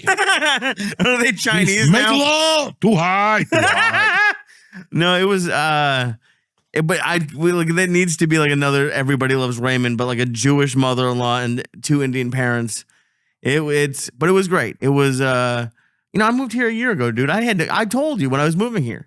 I went through a breakup. I moved here. I was like, I'm done till I'm 40. 2 weeks in. And when I was like, I was thinking a lot about like, when I was like, a lot of the people listening are like 22, 20. You were with me since I was 23. I had no luck with women. And like, I was always like too desperate. You were trying to do this, it sounds cliche, but like when everyone says it, like when you stop looking for whatever, it comes. That's what it is. And I tell people all the time, all these people that dress up and book cologne on Fridays, you're in no danger. You're going to go to a bar and meet a dirty hoe and, with fucking diseases. Oh, my God. It's when you just walk in the streets and you bump into a chick at the library. Hi, how are you? Good. Maybe we should exchange numbers. But you didn't even do that. You met her online. I met her dude, I have no idea. I would have loved to have seen you at that age because I've never once picked up a girl at like a bar outside. I have no idea. And what do you think? I was picking them up like fucking tabs? It sounds like you had a couple. No, because you had drugs involved. Okay. Not because you had charm, because you had cocaine involved. And that's like a fucking left hook. Who needs a big dick when you got an ounce of coke? You know what I'm saying? Oh. Oh my God. I never had any of that. But it was, dude, I'm excited. It's going to be just very low key. Like this whole, I don't know. I got very lucky. We're just gonna have a couple friends. You got married under a tent? No tent. End of the year. My favorite week of the year. Temple? No. Honeymoon? At some point. We might go to Vegas for a couple days. Vegas. No. What the you told me she's a gazillionaire. Forget Vegas. No, You're we're going going to Australia. We're going somewhere at some point. But tell her, listen, I married you, bitch, but now you got to lift that rock because I want to go to fucking Israel. I want to do a comedy show at the wall, okay? First of all, that would be great. Yeah. The only problem is Vegas only dudes can come. Well, we're getting married. Why don't you get 200 million, move to Austin, too? I get 200 million, I move to fucking Spain. Okay? Trust me, I don't have 200 million. But no, we're gonna do a small thing between the week between Christmas and New Year's, just that week. And then don't think I'm giving you off that Monday. They ain't no I'm not. They ain't no Monday. I already looked it up. I'm leaving. That's why I'm not doing a honeymoon. There ain't no fucking honeymoon. I'm waiting for you to die, and then I can go on the honeymoon. Unless you go to France. If you go to France or Brazil or somewhere interesting, oh yeah, I'll give you 3 weeks off. Oh but shit! If you're just gonna go to Vegas, you get no. What we're doing? If you go to Israel, you get a month off. I'm moving to Israel. Paid month if you go to Israel. Shalom. I want you to put a note for me in the wall anyway, and bring a couple notes. And do we have people in Israel that'll put a note for you in the wall? But it's not the same. You need a family member. Okay. No, we're gonna go to like the desert in Arizona for a couple days, and then go to Vegas for a few days, and then we'll figure out the real one later on. But I don't know. It's just really like this is the first time that a relationship has felt easy. Okay. I don't have to like pretend she's okay. She's like really supportive of like everything I do with stand up. So we'll see. I have no fucking idea. It's the easiest and like it just felt right, which is strange. But I got it. Like this whole fucking buying a ring thing. That shit's a scam. That is the craziest thing I've ever experienced. Because there's two, I don't know if you know, there's two kinds of diamonds. There's like a diamond that you can find in the ground, and then there's lab grown. Yeah. Let's get back to this. All right. Nobody finds a diamond in the ground. Jewish people hire black people to go inside mines. They don't have them anymore. They don't have blood diamonds anymore. I was looking for them. Yes, I went all over. No, you can't buy them. You can't. What are you going into stores and go, hi, can I get a blood diamond? They're not going to have them. They're bad luck. But if you would have came to me, I get you. I know who all the blood diamons are. I asked big George, ones, little ones. No one knows any blood diamond. I went to like the Jewish Central. They won't. They're too temple-ish. They're too by the book. Oh. They're not going to sell you a blood diamond. They're not going to tell you it's a blood diamond. Just look at it. You'll see a little scab and I was some looking black for guy's it. afro hair or something like that. That's a blood diamond right there. A little bit of scalp. Oh, yeah. But it was. I'm really happy. It's like the first time like ever in my life that I've been happy. Like honestly, that's why I don't like you, my mom, and everyone that you're around your age keeps talking about dying, and the reason I don't like it is like I've never been happy like this. I'm like something terrible. Someone's definitely dying, and I like, please. Well, it ain't me, motherfucker. I'm just saying I'm in the neighborhood. All right. There's a big difference in accepting than me not sitting here going, oh, you know, like when you watch a movie, The Sopranos, when the guy had the heart attack and then he's as strong as a bull. Knock on wood. No, he's not. He's 75 years old. He ain't as strong as a fucking bull, okay? Knock it off, okay? Right. Don't say that shit. But as long as you accept the realm you're in, that's it. I don't want to walk around going, oh, my God, I'm walking 3 miles a day, anti-aging. I'm going to be Benjamin fucking Buttons. And meanwhile, you look older every fucking day. You know what I'm saying? There's people that are like, look at me. Right. I did this. I did that. I look 40 again. What do you want to look 40 for? You're lying there. It's like putting a wig on. Right. Oh, yeah. People keep telling me to do that. Like what if I go to Turkey and get the hair transplant? Go ahead. Then as long as you come back looking like a Beatle, the fucking third album, when they came back from India smoking dope with your relatives. Remember John Lennon went to India to learn the bung?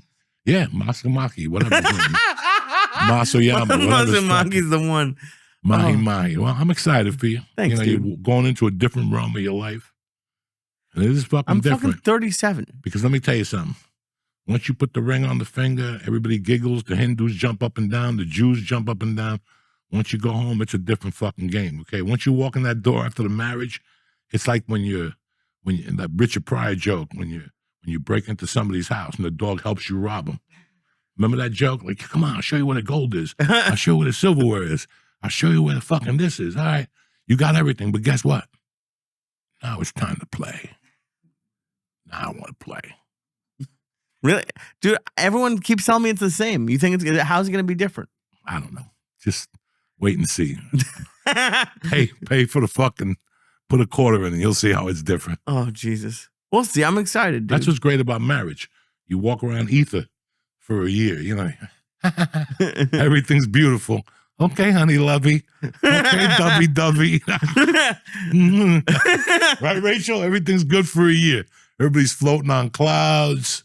It takes you 8 minutes to come instead of 2, you know. There's roses on the bed, and then, huh? A year? 2 months. Yeah, 2 months, and then you're back to fucking, take the fucking garbage out, you piece of shit. Oh, my God. You're like, what the fuck? Right? When your grandmother married your grandfather, you think it was love forever? 2 months later, Weeze put the fucking Irish blood to him. Listen, motherfucker, you got to do what you got to do. I don't care about this football shit. You want to play football, play on Saturdays. We need food here. I got 8 fucking kids here, and you want to fucking coach football. Get the fuck out of my face. Yeah, women will put it to you, Jack. You're slipping, motherfucker. But anyway, we're happy for you here at the church. I don't know. I don't even know anymore. What am I fucking love guru? Who knows? But I'm just happy that you found somebody. Thanks, dude. Because there's a lot of people that don't find dick. And you found somebody when you weren't looking, which is what you tell people. You see these women crying at bars. I can't find the man. Don't stop looking. Stop looking. Go to the gym. Go to live your fucking life. You'll meet a fucking guy at the nail salon somewhere. Yeah. I mean, it's crazy how, like, I was not, I don't want to say obsessed with it, but, you know, a chubby kid, I didn't have a lot of luck. I was like, why not me? Why? And then, like, you can go through bad relationships. And I went to therapy once, and my therapist told me that a lot of her patients, like, a lot of them were like 35, 40 and up guys who just were like gave up on dating. And I when I moved here, I kind of felt like that. I was like, I'll try to get laid, but I have no interest in like having dinner with somebody. And it just sort of happened. You know that when you go through a breakup, you're like, I don't care what anyone has to say. I don't care about, I don't want to have dinner with you. I don't want to go to a movie. Like, I don't, that I've been there a couple times. And it seems fun, but then I was single for a few months and I went on the road, and it reminded me why, like, I hooked up with a girl with no nipples in Saratoga. She had breast reduction surgery, which is a terrible thing to do. And then they messed it up, so she had no nipples. They took the tap off. They really did. Oh, it was like almost a tranny, but not, because it was actually a real woman. And then I met this woman in Indiana who was really nice, but she was like, it was like Love on the Spectrum, but like a little bit too close. But she was 25 and she was hot, and her thing was that she was a squirter. And she's like, I can fill a bathtub. You want to see? And then she did that, and then we took a shower, and she washed me with a loofah. And that was, dude, she was bigger than me. She was bigger than me. She was probably like 5'10", a nice, beautiful, thick black woman, but she was bigger, and she like a little bit too rough with the loofah, if I'm being honest. Like, just fucking, like I was like her kid, just fucking scraped it. Oh, it was not. It's not good when I'm single. I do fucked up shit. Oh my god. Dude, I've dated tall women my entire life because they all, and yes. Well, no, I'm not. I hate when people say short king, because everyone who says they're a short king is 5'7", and I would kill everyone. I'm 5'3". Like 5'7" is not short. I know. Oh god, I'm 5'3" with heels on. With some with fucking standing on telephone books. But I've dated tall. There's a woman I was thinking about, like, you had nicknames for all my exes. My favorite was Milkshake. And she was. Then you had the abortionist. Yeah, the abortionist. And you had she the sounds Mexican, like a magician. And you had the Mexican eye. Well, that was an actual relationship. The abortionist was this woman I met on OkCupid. We went to a bar for one drink. And she told me, she talked my ear off for like 5 or 6 hours about insanity. Like she told me that the Kardashians were pedophiles, and she knew this because she saw them kiss their kids on TV. And then she would tell me that she had 10 miscarriages, and finally one came out. But I was like, it was right. Oh, You met her on okay, Cupid. It was my we both God. were. But then listen to this. Ayahuasca. That's what That we was call it. ayahuasca. That's Yeah. ayahuasca. Remember Fry's in Burbank, the electronics store. Yeah. We hooked up once, and then like she would like show up at shows and like I didn't want her to. She knew where I lived because I took her there by accident, but she didn't have my phone number, so I created a Google Voice number, and she would text me like every 2-3 months, and I found an industrial area over by Fry's with no cameras, and I'd get a blowjob in the car. Like Well, like when you- ayahuasca. She must. because if I have no luck, they don't, except he would somehow get it. There would be someone who would know me and be like, oh, he's getting a blowjob. And send it to him. And meanwhile, it was 300 pounds in a fucking tiny fucking Volkswagen sedan with the seat pushed all the way back. And this poor woman going over the armrest. That sounds awesome. Oh, it at the time it wasn't terrible. But it was. I don't like. Encourage him, please. Oh, there was from.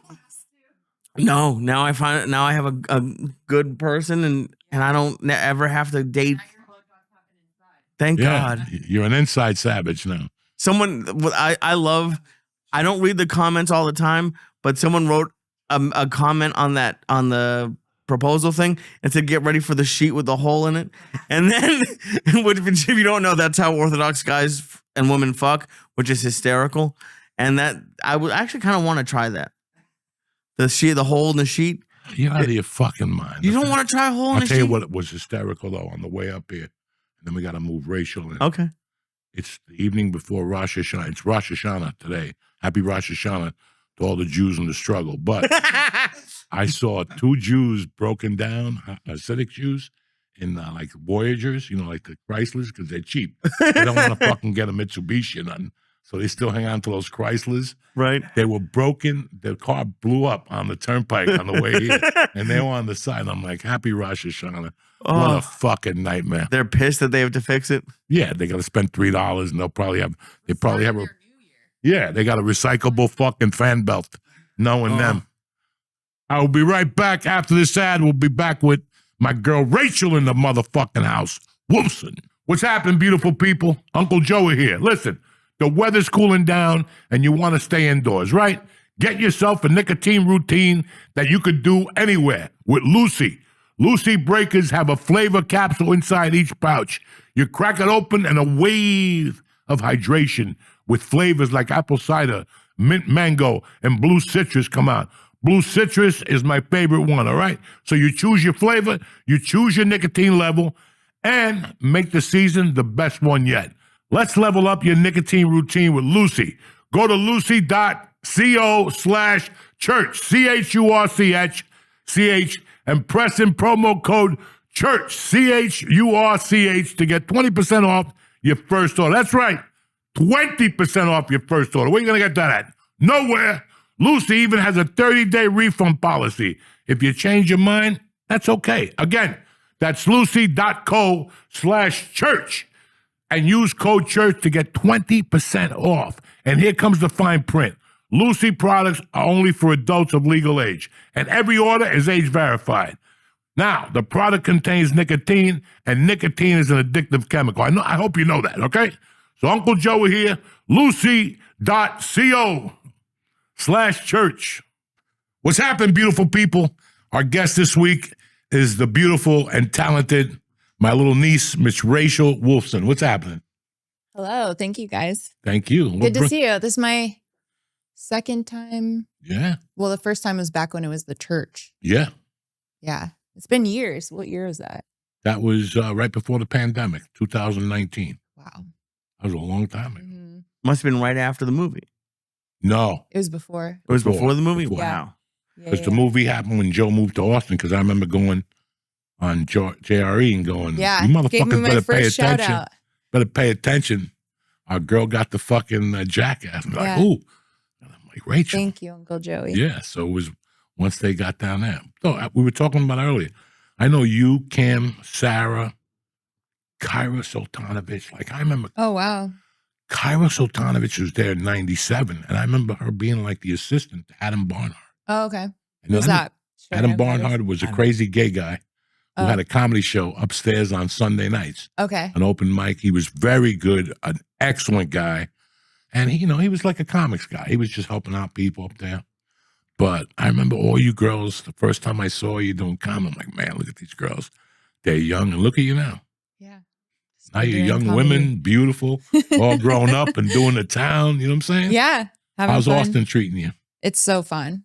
Yeah, I really am starting to enjoy Austin. It took a couple years because I came from LA, so I didn't know what to expect. I've never lived in Texas, but I'm enjoying the stage time and the friends that I've. How many sets you do a week? Oh gosh, I mean, I can get up to 5 sets in a night between mics and shows, so it could be anywhere between. It could be like I could get up 20 times in a week, between 10 to 20. Yeah. But like it's interesting because you said you've been there a couple years, and I've been talking to people out here. How long did it take you to like establish yourself in Austin to start getting like consistent spots? Well, I'm different because I didn't start stand up in Austin. Right. I started in LA, so by the time I moved to Austin, I had a couple years under my belt and I had the credits. Mhm. But again, Austin doesn't really care about your credits, which I like because Austin is really all about stand up. Doesn't matter who you are. It doesn't matter your credits. And I really I like that. like too. that because I was never, I just started stand up to do stand up. Like Jackass happened by, it just happened. I didn't. Nice to have a credit though. Yeah, it is. Hell yeah. Yeah. But yeah, it still takes a second. It took me 2 years to really start to like get in my groove there. Yeah, that's what I've heard from like. Actually, you did his show last night, Aaron Berg. No, I'm doing it tonight. It's yeah. Oh yeah, the last night. Sorry. He's been really great to me, and we talk a lot when he does shows at the dojo. And he was saying like it took him about 2 years in New York to finally feel like he was hitting his groove. Because like moving to a city, I know like Austin was cool for you, I bet, because you had like a lot of friends who moved there. But even still, like it's like being new in a new city, you kind of have to like you still have to reestablish start yourself. over. Yeah. You still have to start over, and I really like that challenge as a comedian because I think it's good to move to different places. You can't just stay in the same place and perform in front of the same people. You'll never grow. So Crazy. But Yeah. like in Austin, it's a lot touristy. yeah, So like even Joe's place is Mhm. it's new. which I like. I like too. You're It's always getting different audiences. Different audiences. Yeah, so. you perform for locals, but a lot of the time it's very transient, which is what I like because LA is like that, New York's like that. The bigger cities. Well, what if you're in New York, by the time you do every room, you'll be 90. There's so much comedy in just the New York area, northern New Jersey, Yonkers, Brooklyn, So it's okay like there if I could just imagine sitting in New York for 2 years and just working on your stand-up. You'd be fucking. Well, yes. And that's if you went anywhere and did it. Right. I mean, I think also, whether it's moving to another city, but at least going to other parts of the country and Starting over again. It's good for you, or yeah. even just travel, just getting on the road, being a road comic, whatever, as long as you are performing in front of different people, it's good. Like I remember moving to Seattle sight unseen. Like people don't do that. That's People go wild. up and check it out. I can't picture you in Seattle. Went to Detroit to do comedy. Met a stripper. Oh, it's always a stripper. I went back to Boulder. She said she was going to pick me up on the move Yeah. back to Seattle. She's really into me. She wants me to move to Seattle. No, she came and picked me up. This one came and got me in Boulder. Went up to Seattle, stayed with me for 2 weeks, went to Seattle, find an apartment. The only thing I knew about Seattle was the Supersonics when I was a kid. Mm-hmm. And that's it. I was like, I'm in. It rains. At that time, it was Nirvana. Yeah. Nirvana had just gotten shot, Soundgarden, Pearl Jam. So I'm going to go up there and have a good fucking time. But I went up there sight unseen. It's not like people, I'm going to go check it out and then put away money for a year. Fuck you. You're never going to go if you think like that. Yeah. You're never going to go anywhere. Well, it's kind of cool as a comic, I bet, because you could honestly, at least in this country, and probably Canada and other places. Like as a comic, you could get to any city, major city, halfway major city, and find other comics and find shows Oh yeah. in a Piece of cake. Yeah, Yeah. easy. That's Yeah. great. Piece of cake. Well, I remember last time we were podcasting years ago, you were telling us what it was like. You would have to like fax your headshots and your veils. Like no comics today. They're you No. know how to send a fax. They're all, No. like, can you imagine any of the It would never. open micers comics today trying to figure out a fax machine? Well, I was going to ask you about that because, like, Austin, before I got here, I lived in Massachusetts, and like, there, 4 or 5 of my friends went to Austin and like came back within like what is like as like what do you think or what do you see with these open micers who are like they're like pilgrimaging to Austin? It's autism. Is it? That's all it is. What do I see? Autism, 100%. Well, I think it's a lot of things. I think that Austin is a newer scene, which is more opportunity, new opportunity. I think Austin really values freedom of speech, and there you don't have to worry per se about what you say. Mm-hmm. I mean, anything you say at any point can have consequences, but I think in Austin they're more about letting it speak as an art form, and there's more room for that, I think. Basically what I'm saying is people who have been rejected from other scenes move down to Austin in hopes that they can. The rejects are moving there? Oh, no. yeah. Are you kidding me? Yeah. Have you not? Wake up, Lee. For every Dude, mediocre comic. I haven't done the open mics in Austin. For those of you listening, I lived in open mics the last few years. If you get rejected out of open mics, that's move to Austin. Oh we'll my take God. you. Oh my! I can't even. That's why Rogan has all those security guys. But that's the other thing though crazy. too is like Austin is becoming this place like people romanticize Austin. Comedians romanticize Austin. When you get there, it's a very different story. I've never really seen anyone have like an easy time moving to a new city, let alone Austin, just because it's like everyone's like talking about how great and the stage time is. You still have to start over and prove to other people that you're funny and that you're worth getting booked. And it's like, Can I ask you a question, Rachel? Yeah. Don't mind interrupting anybody here. No, interrupt me. Let's get down to fucking basics. Do you really think that most of the comics that move to Austin think like you? Not at all. You're a special one. You and a couple other people that I personally know. I think 60% of the comics that move down there, this is what they fantasize. Well, I know what you're about to say. They fantasize stumbling into the fucking, because I know I had fantasies when I was an open micer, and they're dumb fantasies, but you think they're really going to happen because they happen to Roseanne. Yeah. Nobody goes on stage, gets off stage, and they offer you the Tonight Show. You know what I'm saying? Like, that's a once in a lifetime, but the odds are always with you. But everybody who moves to Austin to stumble into the comedy mothership, to Rogan to like them, put them on the podcast, and they blow up and they can save their mother from dying from cancer. Well, it's that, but also I think, with Kill Tony and That's all it the right now. opportunities. Right, and Kill Tony's the other half.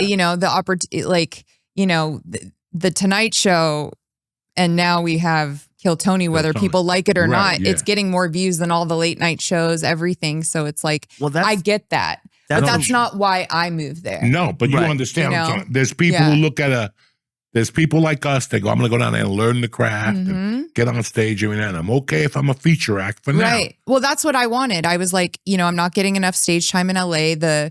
We just came out of the pandemic. The strikes are happening. And it's like, I started to do stand up. Jackass came 3 years after, but after the movie was done and the pandemic was over, it's like, I need to learn comedy. I'm being thrown into headlining.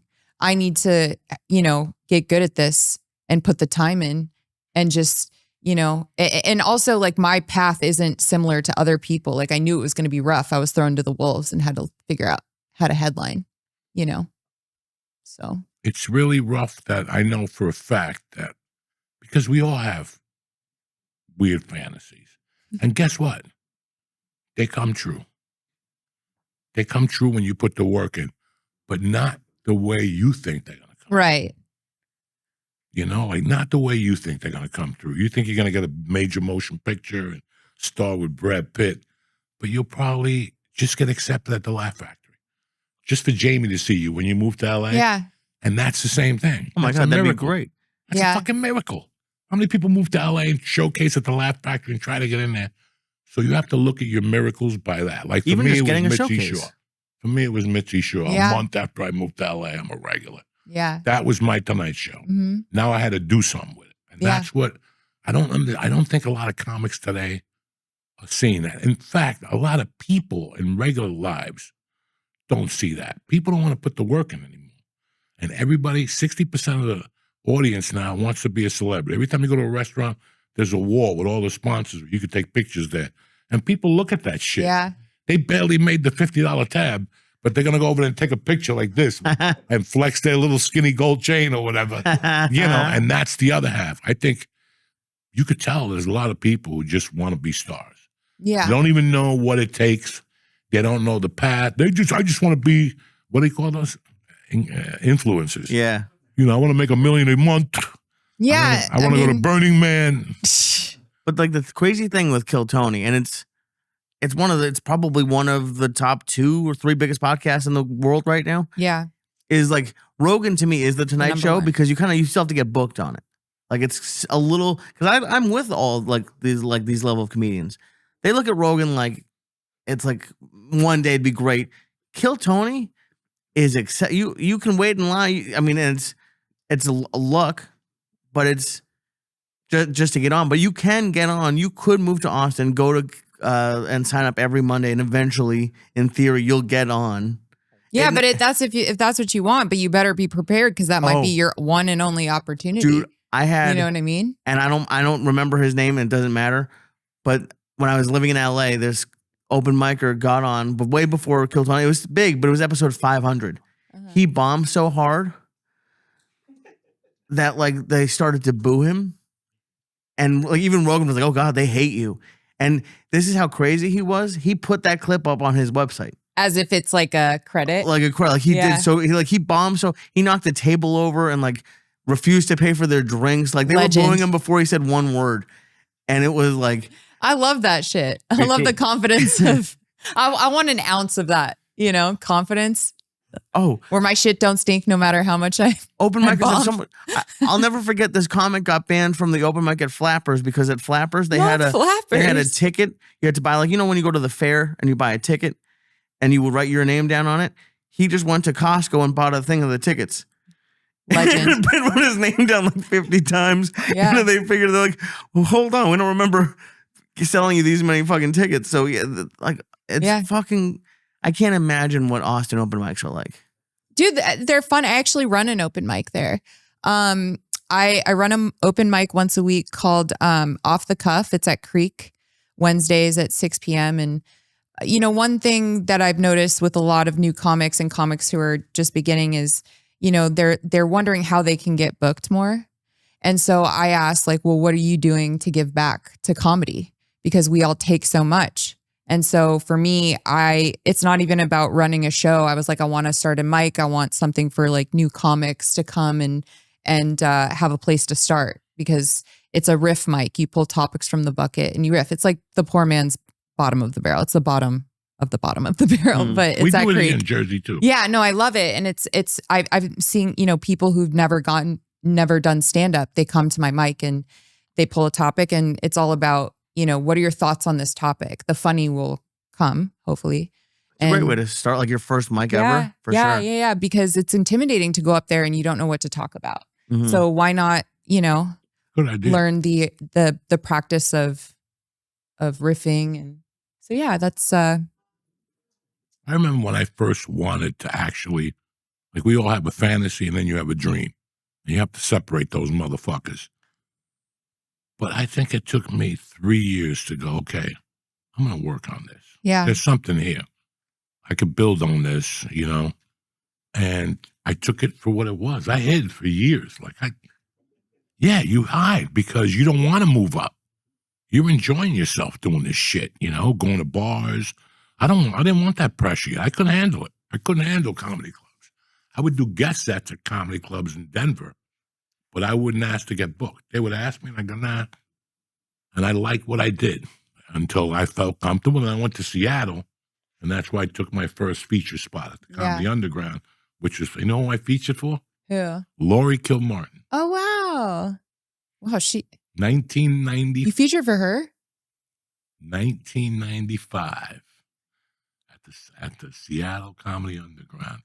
But it always, for me, was I knew I was going to hide. She's a great comic. By Yeah, the she's way. a great comic. I'm a fan. She's a writer. She's a Yeah, big-time no, I'm writer a for fan. Conan and I'm a stuff like fan. that.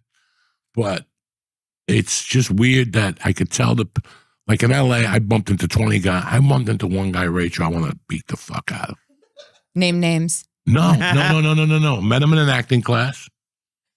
Said he was we got to talking. Nice kid. And he goes, you do stand-up? Yeah. I'm going to come see you. And he came that night to the store. And when I got off stage, he's like, I think I could do that. I can do that and better than you. And I'm looking at this guy. So he went down to Hens Mitchell's clubs. Okay. Remember that one? Down on the only black club on Beverly. The guy was a man. Oh, I know what you're talking. It was Are you on talking Pico, no? Yes. It was on Pico. Are you Pico. talking about Yeah, Sal's? No. Yes. No. It was That's the first time I met Chelsea it was on Handler Pico. down Yeah. I forget what I'm blanking, but yeah, I remember It that was on club. Pico, Yeah. there. And it was like, what are we talking about? Some guy said he could do comedy better than Yeah, he you. could do comedy better than me. So he said something. He goes, I'm going to go down there. And he went down there. And like, I saw him in acting class the following week. This guy had done like 3 open mics and he was there one night. And he got a Montreal festival audition. God damn it. Right? And he came to me. He goes, did you see this? I got this. And I remember looking at it. And I wasn't angry or anything. I'm like, because I knew. He'd only been on stage 3 times. It's not going to work out. Cut to he's like doing arenas now, or What? no? Did he do stand up? Did it go well or no? No, because you're always funny at the office. You're always funny at that restaurant. Anybody can go up there and be funny for 5 minutes, 2, 1 time. Now when the lights are on, there's people there with notepads and you're not prepared for that. Trust me. You don't think, I still remember auditioning, I told you, for Charlie Hill, the Indian, at the University of Colorado. And I thought I was going in front of an audience. It was 3 motherfuckers with a notepad. And they were all American Indians with feathers and shit. And, It's crazy because bombing in front of 3 people hurts just as much as like bombing in a almost full- more, 'cause almost worse. at or least- not knowing what you're doing. Right. I was doing comedy maybe 2.5 years and a very part-time maybe-ish. Yeah. Like I didn't even have the Judy Carter workbook yet. Like I was just still fucking, and then I still remember going in there and there was 3 people. And I still remember going to an NBC comedy tournament when networks used to have tournaments at the Comedy Works. And I signed up. I was like number 18. I'd never been on stage. Jesus. Like, I'm going to go down there and fuck these motherfuckers up. I could do this. And I remember going down there and just eating because, bro, it didn't work out for me. I thought I could do what I did in the corner by Hashways. Didn't work out. The first joke went well. They clapped. And after that, it was... Especially because at the Comedy Works, was everyone else doing well? No, guys. It was 11 in the morning. No, it wasn't. And you went up in front of 3 people. And that's what I'm saying. 11 in the No, morning. you're not prepared for that. They still have coffee cups on it. A year of comedy will not prepare you to walk into it, for them to say, hey, we really enjoyed your set. Show up tomorrow at 11 o'clock in the morning, do a spot for fucking 3 judges from NBC that you don't know what they are. They could be bakers. I thought they were like fucking comedy geniuses. Then later on, the guy owns a real estate shop. Oh, no. This guy rents roller skates for a living, but in your mind, you don't fucking know. You've been doing comedy for 2 hours. Right. And you went down there. There's no way you're going to handle 3 people with a notepad just staring at you. And comics in the room. Yeah. And they got NBC jackets on and Catch a Rising Star t-shirts. And you with a Pittsburgh Pirates shirt on. You follow what I'm saying to you? It's a different world. And that's what bothers me about people, that they think that they could do what we do. Yeah. Nothing. Like when people say, Will Arnett, the comedian. He is a comedic actor. Right. There's a director in the room that says, cut, hold on, let's do that again. We don't do that. We go up there, there's no rewrite, there's no fucking director saying, no, don't say that. There's no fucking, hold on, that joke didn't work. Let's do it again. There's none of that shit. That's where we come in. That's why I respect what the fuck I do. And what the fuck they do, they have somebody write them the fucking jokes. And then they do it, and it's 1 or 2 takes, and everybody in the fucking staff, ha, ha, ha, ha. He's so fucking funny. Yeah, okay. Do what the fuck we do, motherfucker. From 8 a.m. to 2 p.m., that's what, the other way around. Yeah. 8 p.m. to 2 a.m., I'm fucking throwing heat, okay? You can't do that. The rest of the day, I'm smoking weed on the couch. Yeah, me too. So you got to remember when people watch this shit, and when I see shit like that online, you know it burns my fucking bro. Nothing gets me hot online. But when I see people giving props to a comedic actor and calling them a comedian, not on my fucking watch, motherfucker. Not on my watch, because I'll go up one head to head with you. They won't even show up to do what we do. No. Do you follow me? Because if you came to me and said, hey, they want you on an NBC show tomorrow to do what they do, I'll go down there and rock with them. But guess what? They're not going to do what we do on the drop of a dime. So stop it. Right. Again, Saturday Night Live, great cast, a different type of energy. They cannot do what we do. Unless the Unless they're stand-ups stand-up on there do comedians, well. yeah. We stand alone. Yeah. They go out, they go up there, and again, it's a group. An ensemble. It's Right. 2 It's a people. group project. It's a group Okay? project. No. We go solo. That's why everybody keeps doing this shit on stage with 2 people. I don't go on stage with nobody. I don't ever want to go on stage with nobody. Right. Get the fuck off the stage. There's a Right. brick wall, a microphone, smoke, and me, or Rachel, or another woman, or another man. There's never 2 of us. We are not Carol Burnett and Dick Van fucking Dyke, or whatever the fuck the couples are. Right. And it's crazy, but you do have to work with them. Like you were talking No, you have to work with nobody. You do, though. Because listen, you were talking about like experience. Like this weekend, I did the 11 o'clock show. And the comic before me did a joke that I liked, but that was like controversial. And like there were like 12 people in the room. This one woman didn't like it. And she was literally almost at the door with 6 of her friends. Half the room was going to be gone. Okay. The host luckily got them to sit down. Okay. But 3-4 years ago, last year, I don't know if I would have been able to handle it. You were scared? But no, I wasn't scared, but I wouldn't have known how to handle it. Like one of his favorite stories is when I got brought up at the La Jolla store as Lee Swat, and I bombed super hard. This week, I was at a bar on the 3rd floor with like 15 people. The host brought me up as Syed. Just damn. Lee, Your whole set Syed, just Syed, like I was Prince, and I had fun. Like it was just talking about like growing and dealing with there's stuff that a year ago, 2 years, I wouldn't have been able to handle, and now it's like you can see like okay, it's not a scale. Like back then, like I was gonna ask you when you started headlining at 3 years, how much time did you really have? 10 minutes, 5 minutes. That's crazy. Yeah. Yeah, And but then I had no choice. No. And then what did it feel like being on like that first time before you went up to do like, what did they want you to do? 30, 45? At least. At least 30. I had Yeah. to figure it out. That's fucking wild. Yeah, I was doing unfriend shows. So I'd have my friends on. Right. Help fill the time. That makes sense. Yeah. But even still I remember it was super hard for me to go from 15 to 20. Yeah. That to get to 20 minutes took me like a year to like really feel comfortable. 20 minutes is a long fucking time. Yeah. It doesn't Well, seem that long. I like talking to the crowd, so that helps me stretch out my jokes more because I like doing a little bit of crowd work with the intention of bringing it to a joke, you know? That definitely Hopefully. The explanation of a joke is always great. Why? I used to like to tell a joke. People look at you weird and then break it down. This is why. Now let me break it down on my terms. And then they kind of take the ride with you because it happens in life. But let me tell you when it happened to me. Something similar to that, you know.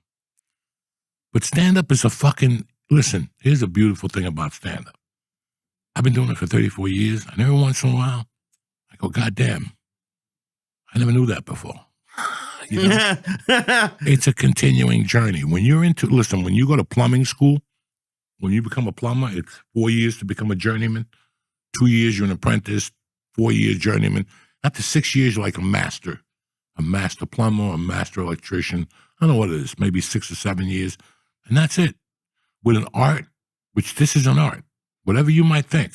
When I get up on stage and yell and talk about pussy and assholes, and it's an art. It's an art. It's an art in itself, because how many people would I put up there and have a nervous breakdown? There's people that'd rather die.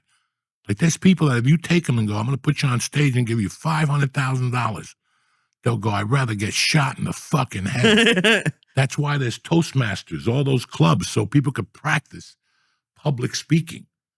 Did you know that? A lot of people don't know that. Public speaking, if they do a survey every year, and it's number 1 or 2 on the list. What's your biggest fear? Yeah. Public speaking. But I was like that when we met. I didn't want to be on the podcast. I didn't want to talk in front of anybody 15 years And ago. people think I'm not really a fucking god. I'm like one of those dudes that shows up at your town. You bring your little fucked up kid to me, and I put my hand on his head. When Lee came to me, he was all fucked up. I put my hand on his head. The first night I had him with a hooker, with a black eye at the Ha Ha Cafe, and he took her across. Is this true? Yeah, I introduced, but he So it didn't know wasn't she the was a first. hooker. Oh, He didn't know she was a hooker. no. Well, thanks for telling me. Dude. I didn't know she was a hooker either. I thought Fucking you Lee. did. All right. So it was like we met, and like the first 5 or 6 times, I would just go hang out with him. He would close out the old Ha Ha Cafe with like 4 people, and it was awesome. I was having like the time of my life, and we would sit at these like patio furniture chairs outside. Remember? And he would smoke Yeah. cigarettes and eat Mike and Ike's. And one night, this woman just kind of like sat down. Like, this is on Lancashire Boulevard, which is like sort of like Main Street of North Hollywood. Like people would just walk up and down. And this woman just sat down, and she had a bandage around her head. And I was, dude, I was 23. I was 23, and I didn't know what the fuck was going on. And She's like a present wrapped in a bow. no, it wasn't a bow. It was white and dirty. And this fucking asshole, this woman gets me talking, and I didn't know yet that you always had to have one eye on where Joey was.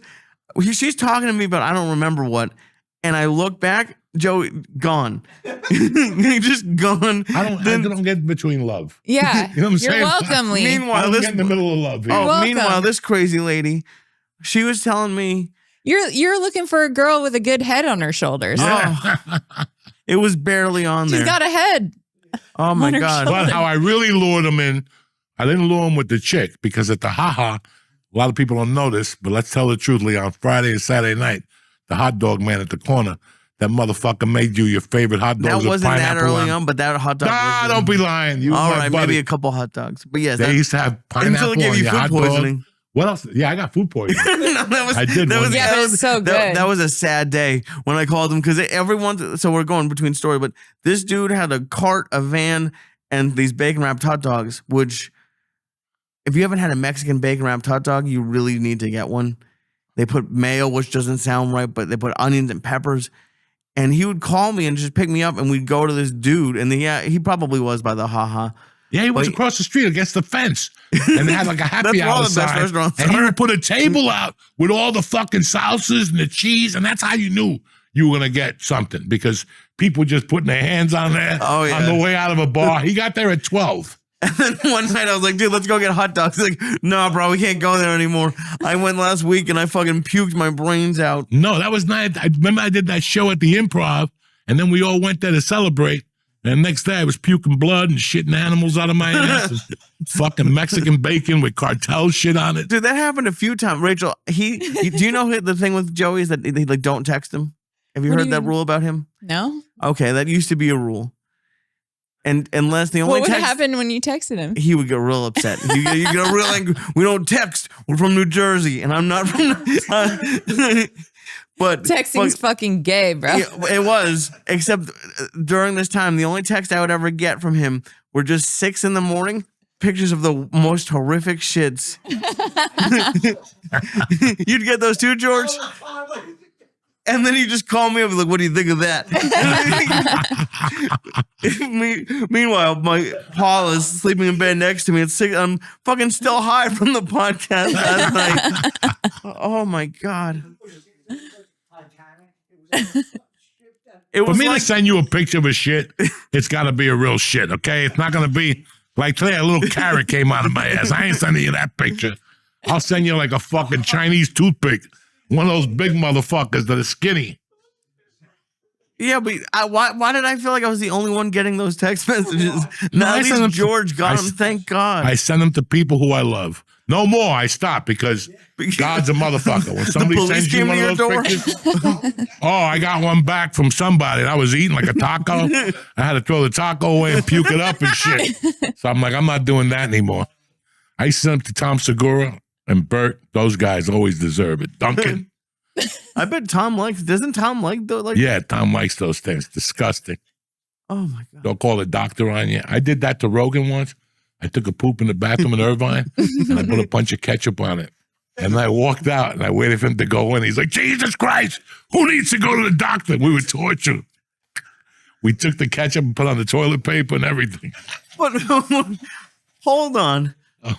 I've heard this story, but like I always wanted to like, what made you look at this shit and be like, I gotta fucking Because dope I was this in up and shock. show it to I was in somebody? I smelled it first and I'm like, I got to look at this just to make sure there's not an animal in there before me. And it was sticking out of the water. There was so much.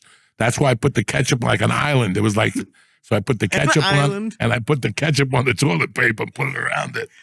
And then we waited. I go, nobody's allowed in the bathroom until Joe gets off stage. And he went right into the bathroom. He's like, Jesus fucking Christ. We're fucking dying. Why? Rachel, Because there's ketchup in the green room. So you bring it in the bathroom. oh, You know how the Irvines are in Ontario? Oh yeah, They have You the used bathroom that in the ketchup green before. room. they're intimate, They're very intimate Oh. and stuff. do female comics do this stuff? 100%. Really? Oh, I shit. wish I was joking. We're what in what way? I don't pictures of shit throwing your tampons at people. I don't know what like just gross shit. Like I thought you were gonna say no. You don't know women. We're disgusting. What But are, it's like, not that. Maybe not that, but it's like, other things. Is there like a lot of competition between female comedians or no? Do you find No, we all just love each other so much. That's why there's so many of us on every show. We no? You yeah, no, we love working together. It's a regular little affair of comedy. Yeah, we're so supportive of each other. Why not? What do you mean? Well, like why do you? Because I don't. There's like I don't know. Maybe I'm just not high enough in comedy yet. But like there's a little bit of competition. But I don't like hate any of like. I don't look at another chubby Jew and be like I fucking No, because you're no, maybe not. Nope. I hate everybody, but like I don't know. You're Because I've heard of like female comedians like not getting along, and that's the thing. I didn't know That's just why. women in general, Women let in general. alone female comics. But female comics probably because, like any industry, it's male dominated, and you still have to like prove that you're just as funny as all the other comics, you Yeah. know. So it's like, and there's a probably I don't want to say less opportunity, but there's not as many female comics as there are male comics. And I think that, we have to, everyone, but women specifically, we always have to prove we deserve our place in comedy. Right. And the other problem I have with that is like, because I'm sure people say it about me, like you get shows that you shouldn't get, whatever. What say that- shows would that be? I don't like for me, like I get to open up for Joey in front of 4,000 people and that's why I do put the work in. But on the other side of it, what I always think is like, let's say it was total nepotism, whatever it is. Do you want you to turn down this? Like, am I supposed to not try my fucking best and do Yeah. like if the shoe was on the other foot, you would take that opportunity Of too? course. Fuck yeah. Well, you didn't ask for it. I took the opportunity. You should. So why wouldn't I give it? Right. If I took it, why wouldn't I give it? Right. But What do you think? That I just did 200 seat shows? People have taken me. I remember one fucking particular instance where a guy called me and did, what's the theater on Wilton? Yeah. And I was like just happy to get a couple hundred. Mhm. And this guy called me that night and he goes, we're splitting it 4 ways. damn. Okay. So you want me to sit here and just go, I didn't get lucky? Can you imagine that? Expecting to get like $300 on New Year's. And when you get there, they go, no. You see this place? We're splitting it 4 ways. It's Yeah. on you. And I ate the biggest bag of dick But the check cash. like a motherfucker. But it's not. No, I probably didn't bomb because I was so happy. I was going to say. You want a comic to be funny, pay him before he goes on stage. That's the funniest motherfucker you're ever going to have. When I put 500 in your hand and an 8-ball, that's the funniest he's ever going to be. Right there. He's happy. He's got a dessert. I gave him weed. I gave him a hotel room. I couldn't give him a woman, but he's got all the tools to You get got him a fucking hooker. woman. Yeah, you have to give opportunities when you got opportunities. I still remember barely having 15 minutes and some guy paying me like $600 a show. Isn't it crazy? That's fucking crazy. Right. And then I'm driving home and all of a sudden my car blows up on the 70. That's it how gets it on goes. fire and shit. And you're like, God Every damn fucking it. time. But that's the thing. How can you not give young comics opportunity? Why wouldn't you? I love giving an open micer $50. I love it. I love it. 'Cause Yeah. They look at you and they just tremble. They look at, well, I can't take it and go to fuck home before I do change my mind. Yeah. Well, that's why that's one of the reasons why I started this mic. And last week I had, I paid a photographer to come and take headshots of all the comics because when you first start, at least in LA, they're like $400. Yeah. You get scammed multiple times over. It's not even a real photographer. He wants to fuck you. And it's like, fine, but It's a are the fucking shots nightmare. good? Like, That never happened to me. well- I got plenty of headshots and no one ever did anything yeah, creepy to well, me. That's a great you got idea. loofah'd. Thing. I So. did. People still ask for headshots. Well, it's more like when you book a show, they want a professional Picture, yeah. picture. And a lot of these, like when I first started, you don't even, like there are people who will submit their like selfies, Right. when you first start because they don't know. And like these are just things that I would want if I were to start, like, someone telling me, guiding me, because they don't have some of these comics that come to my mic sleep in their cars, So it's like, you know what I mean? I remember getting to the LA, getting to the Comedy Store, and that Monday, I had an audition and I didn't even know what to do. And the piano player, who was a gay Spanish guy with a cute little hat, told me he was a photographer. And he shot me in those pictures. I used those for I don't know how many years. Yeah. You remember the first headshot, it was a baker at La Dizio in Boulder. He took my headshots with me drinking an egg cream and something like that. Whatever. You didn't know. You don't fucking know. But that's a great idea to do for these guys.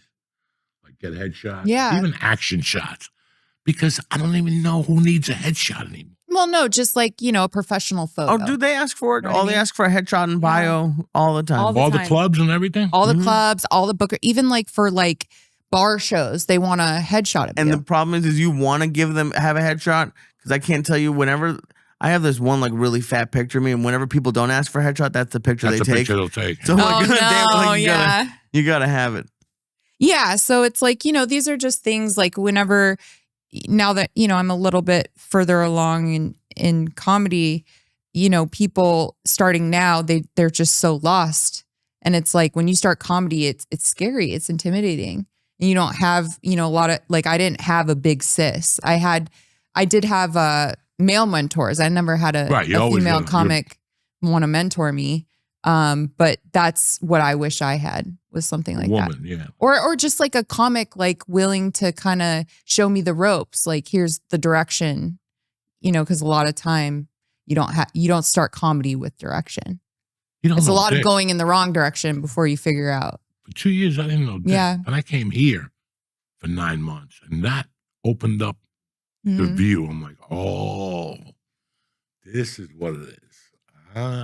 He said the blind man. Okay. And then I went back to Denver, and now I had a plan. And it Mhm. was bar shows, and, but you don't know for the first 3 years. And it is rough. It's uncharted waters. And like the only thing I had was the Judy Carter workbook.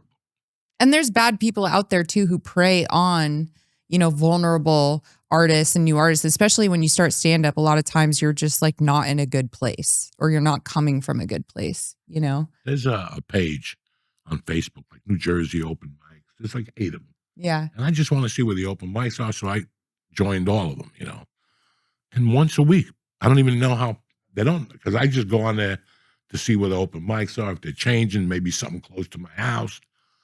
And all those guys, always like once a week, one of those guys goes, "Is this Joey Diaz? Why don't you come to the open mic and coach us?" And I'm like, I can't coach. I think that's where I first met you in person was at the Fourth Wall. Yes. I saw both of you there. Yeah. And I was like, oh, wow, Uncle Joey does open mics. I was like, well, then I got to be doing open mics for the rest of my life. Yeah. And so I never stop. I'll never stop going to open mics. Yeah, you have to I don't go give to a open fuck. mic. I don't give a fuck. If you're a comic and you're like, I don't do open mics, then I don't respect See, you. for me, I didn't have to go to open mics. I had something better. What? Mexican rooms. Yeah. Well, that's also That like was we have training. that in LA and That But was that's a level Felipe, above open mics. exactly. Edwin, Exactly. George Perez, Exactly. Rudy Moreno, God rest his soul, gave me a lot of money all those years. At $35 a set at the Brave Bull, it's still that motherfucker. Well, took care Felipe of is me. one of my first. Yeah, he took you on mentors. the wrong. Yeah. Yeah. So it's kind of weird. The Mexican rooms were my open mics. They wouldn't put the TV off during the Laker game or Yeah. when those Dodgers are on. You got to do comedy. If somebody hits home run, fucking the room blows up. Oh, but dude, that's a level above open mics. Like especially Yeah. No, but it's a great level. And I would no, do and those first and then do my set at the Comedy Store at 11, right. Oh, that's 12 great. o'clock at night. Honestly, Yeah. that's what because I still do them occasionally. I have tried to slow down and like to start hanging out more at clubs, but I would love to be at a place where I feel like I could like try new stuff out, even at bar shows. Like I don't know. You if could do feel that at this. bar shows right now. I feel the pressure that I'll try. Like if something comes to me in the moment, but like it's tough That's for where me you do that, the bar shows. I still use open mics for that. No, do a Nah, bar do show. the bar show. Because listen, at a bar show, they're not really paying attention either. Yeah. I feel like the comics are though. Fuck Fuck the the comic. comic. They don't They're put the money ones in your booking you pocket. for other Nah, shows. bro. They don't put money in They'll your understand pocket. what you're doing. You know, a real comic understands what you're doing there and will respect you more than if you go up with material you've been doing for years. Right. Well, I agree with that. I'm always working on like a new chunk, but there's I don't know, at least in my head, I have like material that I'm working on at mics and then I have material that's like, okay, I found out that this works. Let's try it here. But I don't know. In Austin, I don't know if you feel this, but at like the big clubs, in New York, I feel like not that I'm gonna get discovered, but like if I have a few bad sets in a row, like the word's gonna get out because comics talk, and like I Lee, still feel like I need to prove myself. We always have to prove ourselves, no matter what. We're always proving ourselves in new ways or whatever. But like, you can't care about that. You can't care about that. I bomb all the time. I don't necessarily even mind bombing. What are you worried about? That other people will think you're not funny? Yeah. Not everyone's going to think you're funny. No, I know. I don't.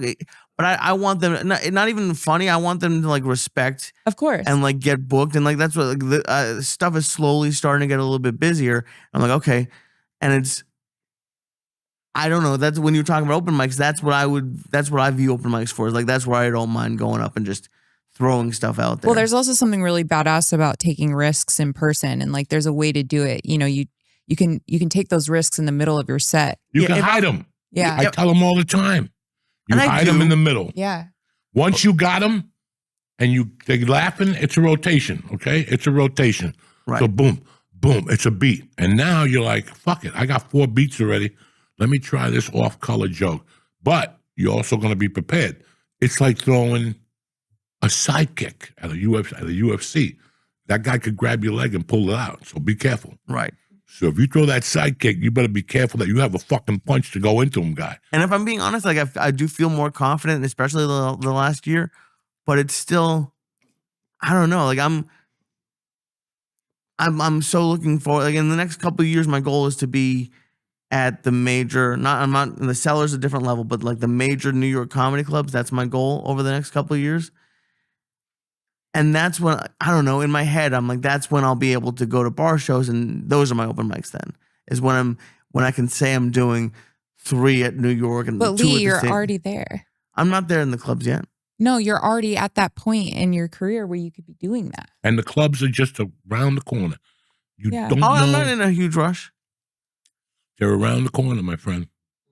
And it's Lee, you're hilarious. I appreciate it.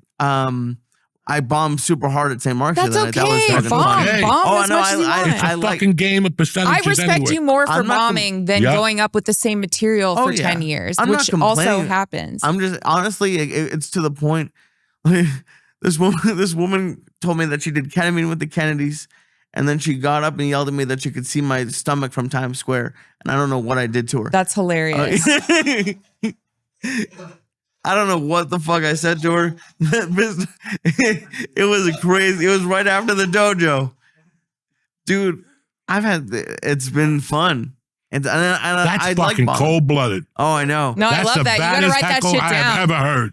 You gotta write that shit down. Oh, I had it. Write it down. I'm Jewish and neurotic. That shit's been playing It's in my gonna head. live in your rent. No, live no, in your well, head rent free. but it makes me laugh because I was like, I was feeling skinny. That like I thought I looked pretty good. I didn't think I was that fat anymore, but it was. But then, Well, like, it's the same way how you see yourself is the same way how you think that you're not ready to do like new material at bar shows. right. I guess, yeah, dude. I've struggled with confidence, like, and this is like the most confident I've ever been, and it's not very confident, and it's that is something that I don't have, and I do feel like I'm working very hard, and I feel like I am a good comic. I'm proud. Like I think I'm as good or better than a lot of people, but like off stage, it's different. Like I almost wish I could live my life on stage. I'd be a fucking pimp if I could, like if that was the person that was out in the real world. You have to realize that I tried a little bit with women, and when I was like hitting on women, that's when I would just pretend I was on stage and like fake it. What's your move, Lee? I have no move. Pretend I'm a girl you're hitting on. What would you say to me? A girl I'm hitting on, I'd be on that chair over there just like staring at you, hoping that like a rom-com happened and like you were into chubby guys and he came over like, I just want to rub your head. Or That might work. I like my head being rubbed. No. You rubbing my want head. your head? I'll rub your head. No, dude. Can you imagine me going up to a girl, any girl, and just be like, "Hey, I want to rub your head." I might take that. No, you offer. wouldn't. Yeah, You 100%. would Look, not. who doesn't Maybe like if a it looked good like head Brad rub? Pitt. Yeah. No, you don't. Can you imagine me in Austin, sweaty, coming up to you? Yeah, Can I Brad rub Pitt. your head, Rachel? I got Brad Armpit over here. I'll take it. I'll take Brad Armpit over. Listen, Brad I'll Pitt. take it. That's a credit. You're torturing them. I love it. This is fun. Oh my God. Oh, I love it. Oh yeah. That one, there was one, I think the best one was the transgender woman at the Hollywood dojo. Do you remember there was this very pretty lady who would be at like Kill Tony all the time in the store all Yes, the time? Cassandra. Blonde girl? Yeah. Blonde, big boobs. I was at the dojo. I was like a year or two in a comedy, and this other comic, Andrew, and they must have been friends. So like they were going back and forth about being transgender. And I'm a year or two in a comedy, and I tried a joke about transgender. The crowd laughed. I will say that I was very happy with it. Oh wait, you're not talking about. Are you talking about the hot one, or there's one that wasn't hot? I don't know. I think very pretty. Okay, She it did- matters. And the problem I had is that her and the other comic were going back and forth like they were friends, and I thought that I could do it. She got upset and called me Danny DeVito, and then threw a pepperoni at me. And You should have called her Manny DeVito. Oh, I crumbled. I didn't go. I felt so bad. I thought it was like a fun, like she was in the comedy scene, like it was gonna be okay. And the crowd thought it was a good joke. I'm still proud of the joke, but she did not like it at all. And that when she threw that pepperoni at me, it was fucking. Dog, and I've my been mom doing was comedy there. for 35 years. Nobody ever threw pepperoni at me.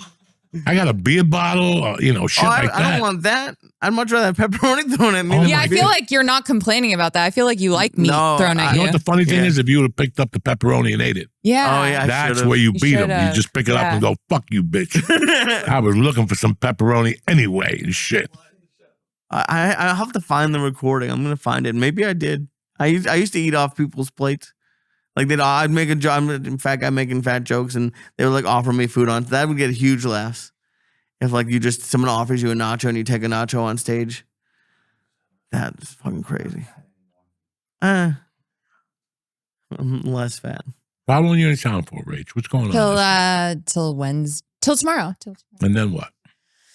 Just stand up, and then I'm traveling around for the next few months, and then just go on the road in the next. You're really going year. after it, huh? Yeah. Okay. Yeah.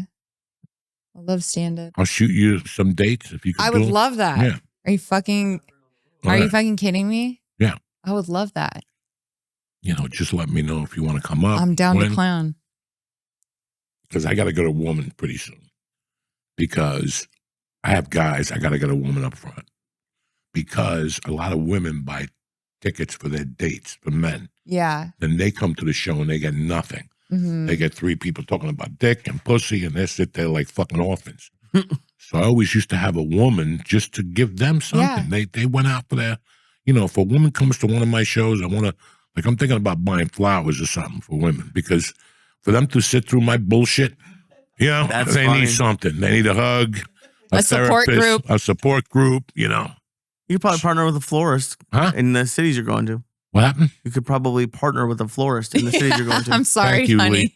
I didn't know that. I was going to call Columbia and fly down there and pick them up and then bring them back. No, I'm saying, God damn it.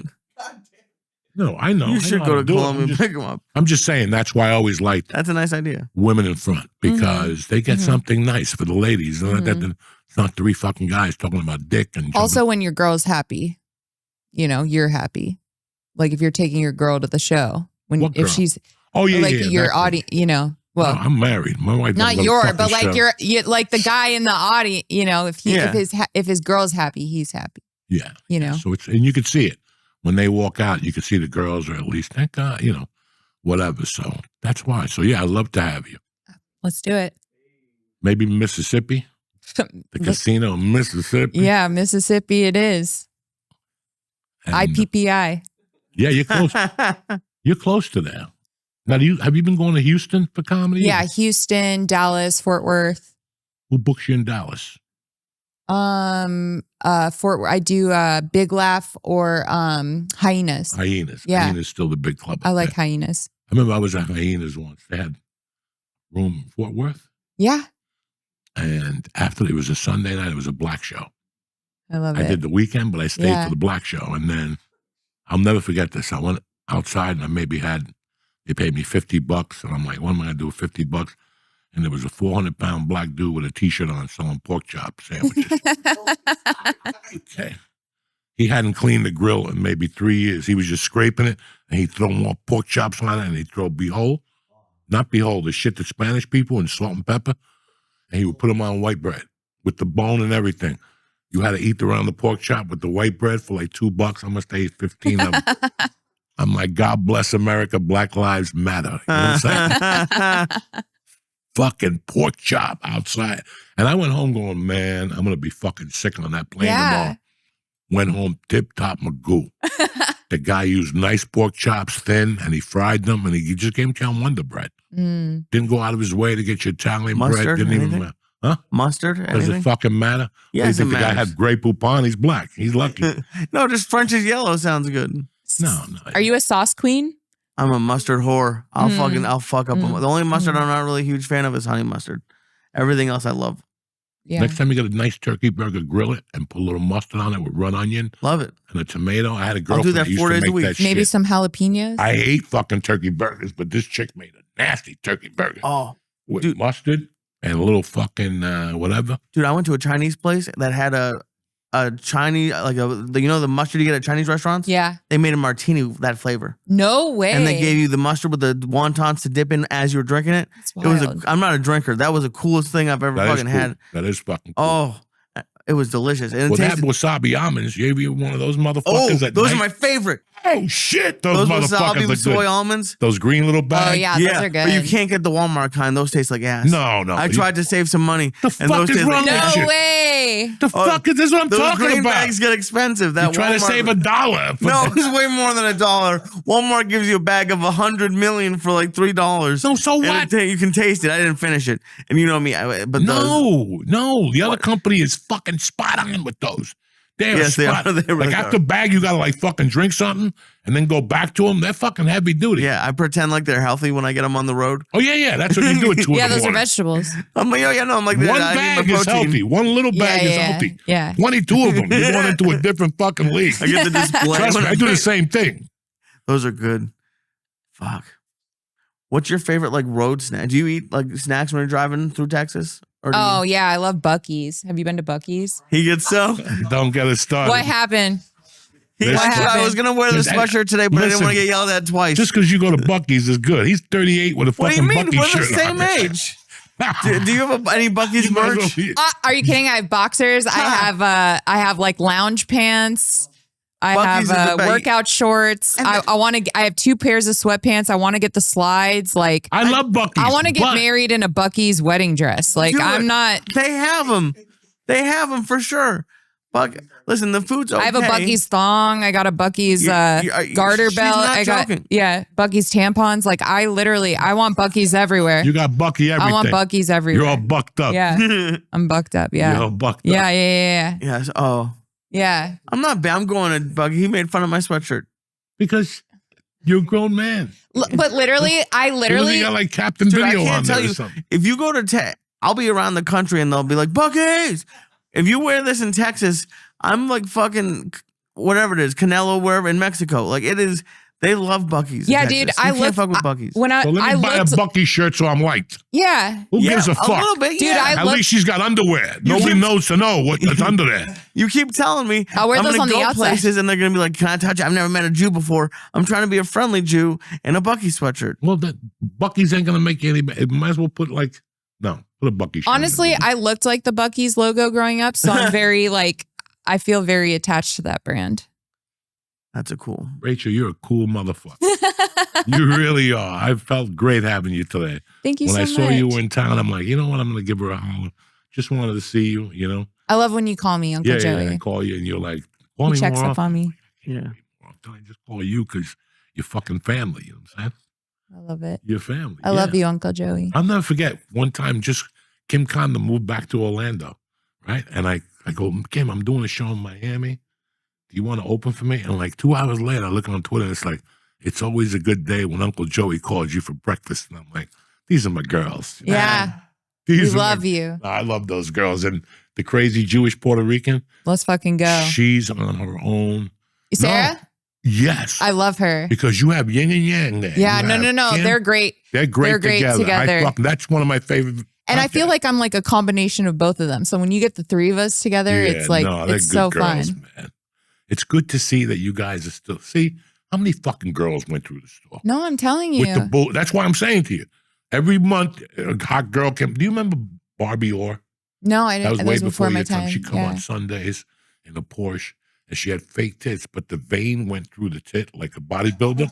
Oh my God. Like she was a bodybuilder. Now she really wasn't a bodybuilder, but she had the tit, and the doctor cut the vein wrong, so the vein went right through her tit, and it was like cut. She was cut. Tits were like little hard balls, like little Spalding balls. So that face, she was thin. But like he was a girl that came. There were so many women that called themselves stand up, and they come up one day a week, and there was always bullshit. And then you saw the girls that were there battling it out, fucking getting hit on every night, fucking tortured, have to follow this. And you look at those women after a while, man, you start respecting them a lot more. You're like, Yeah. any guy could do this till 2 a.m. Look at these women still banging it up up here, fucking hanging out, trying to get a fallout and shit. You know, We love it. it's We're a addicted. different fucking world. So Yeah. I really appreciate you. And I appreciate like when you were working with Felipe, like you had this little Yeah. buzz, Wolfie. So I really appreciate both of you guys. Have always supported me since I yeah, started. man. Listen, you're like daughters now. You guys are like daughters. Like I got 12-year-old. I told you today I had a Punisher, and I feel fucking terrible. But Yeah. what am I going to do? I got to do something. I don't yell at her. I don't hit her. I give her what she wants, and then, this shit. So I was like, you got to go down for 2 weeks, and we're taking all the makeup now. Now you're done. You want to dress up But when she gets older, she'll appreciate that, because now looking back, I appreciate the times when my dad was hard on me. Yeah, no, you have not. I'm not fucking kicking her in the stomach and calling her a bitch or nothing. Not even close. But When I caught her, I didn't even say nothing. I went and took a shower first, so cooler heads prevailed. Because I was upset because I didn't tell her once. I didn't tell her twice. My mother told her twice, and then I told her again, Mercy, you're too young, baby. You could do this stuff. Just don't put that on your eyes, because I'm going to get a call from the school that I'm allowing Wonder Woman to go to fucking school with that white shit on your eyes. So today when she was putting it on in school, and she forgot to take it off. So when she came in, I was sitting there with my wife, and I just looked at her, and I'm like, God damn it. And she had forgotten until she started talking to me. I could see it in her face. And I remember looking at her, going, Mercy, you put that on your face. And she's like, I'm sorry, Dad. I just didn't say nothing. But it reminded me, when I was in the 8th grade, I was walking home with a kid that smoked. Bad motherfucker, yeah. Smoking, coughing, smoking. And all of a sudden we look up, and his mother was right there. I'll never forget that. And he went to spit the cigarette out, but the cigarette stuck to his lip. And his mother's like, just make sure you're home for dinner. And he's like, all right, I will. And the cigarette was there the whole time. She didn't say a fucking word. When he got home, his father was waiting for him with 6 cartons of cigarettes, a box of tobacco. They gave him everything. He had to sit there. They still have pictures of him. Fucking. Puke all over the table. They made him smoke fucking till from 3:30. He smoked till like midnight. Yeah. Well, now he's dead. Oh, well. He died shortly after that. Dead. So hopefully I'll see you next week. Oh, yeah. And I got to tell you something, man. I've seen you grow up. You look beautiful. You've grown up to be a beautiful woman, like a Ally McGraw. You're like a 70s fucking heartthrob. You know what I'm saying? The hair is beautiful. Uncle Joey. So I'm happy you're still doing this. I'm very proud of you. And I'm happy you stopped by and got a shot and tortured Lee a little bit. Brad Armpit, that's fucking hysterical. That is hysterical. Listen. You got any dates you want to push on here, beautiful? Just follow me on Instagram, social media, and you'll see where I'm at and where I'm going. So yeah, Right. at Rachel Wolfson, at Wolfie Comedy, all the things. Wolfie. Yeah. I love that shit. Wolfie is Eddie Munster's teddy bear. Oh, I used to date a girl that her vagina looked like Wolfie, the teddy bear, and I said it on stage. And Yeah. I didn't know she was in the OR that night. She got offended. Yeah, that's where my name comes from. It's a tribute to Wolfie. that Uncle Joey. I love Wolfie. Where you at, Lee? 2 big shows this week. September 26th, I'm headlining the dojo. George got the poster. It's going to be a great show. Go to tiffscomedy.com for that. And then Wednesday, I'm going to be at the New York Comedy Club, Upper West Side, doing stand-up you. on the spot. So Look at Lisa. a lot of other shows around the city this week. It's a busy week. But those 2, I'll be in Brooklyn. I'll be in Greenwich Village. So a lot of shows this week. Very excited. I'll be in one place. Wednesday night, I'm in West Nyack, New York. The wait list is still there, and I'm back there all October 8th, but we'll get to that. Just focus on this Wednesday. Besides that, I got Dick. I got November 8th, D.C. at the casino. Yeah, Levity Live. I got, no, that's not the casino. The November 8th, it's at, where the fuck is it? D.C. something. Who gives a fuck? DC. Virginia is December 5th. November 25th is Philadelphia, the night before Thanksgiving. That's always on fucking top. You know what I'm saying? Tip top. So beside that, I got nothing. I want to thank my little angel, Rachel. I want to thank Lee Sayat and everybody in crew here. And I want to thank you guys. And to all the Jews in the struggle, happy Rosh Hashanah. Stay black, motherfuckers. Don't ever forget. Have a great week.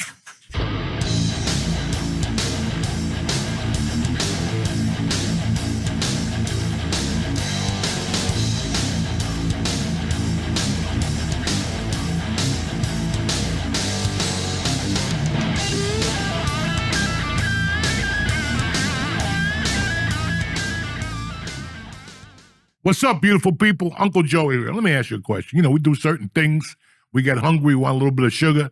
And if you want that taste from your childhood without the sugar headache, it's time for Magic Spoon.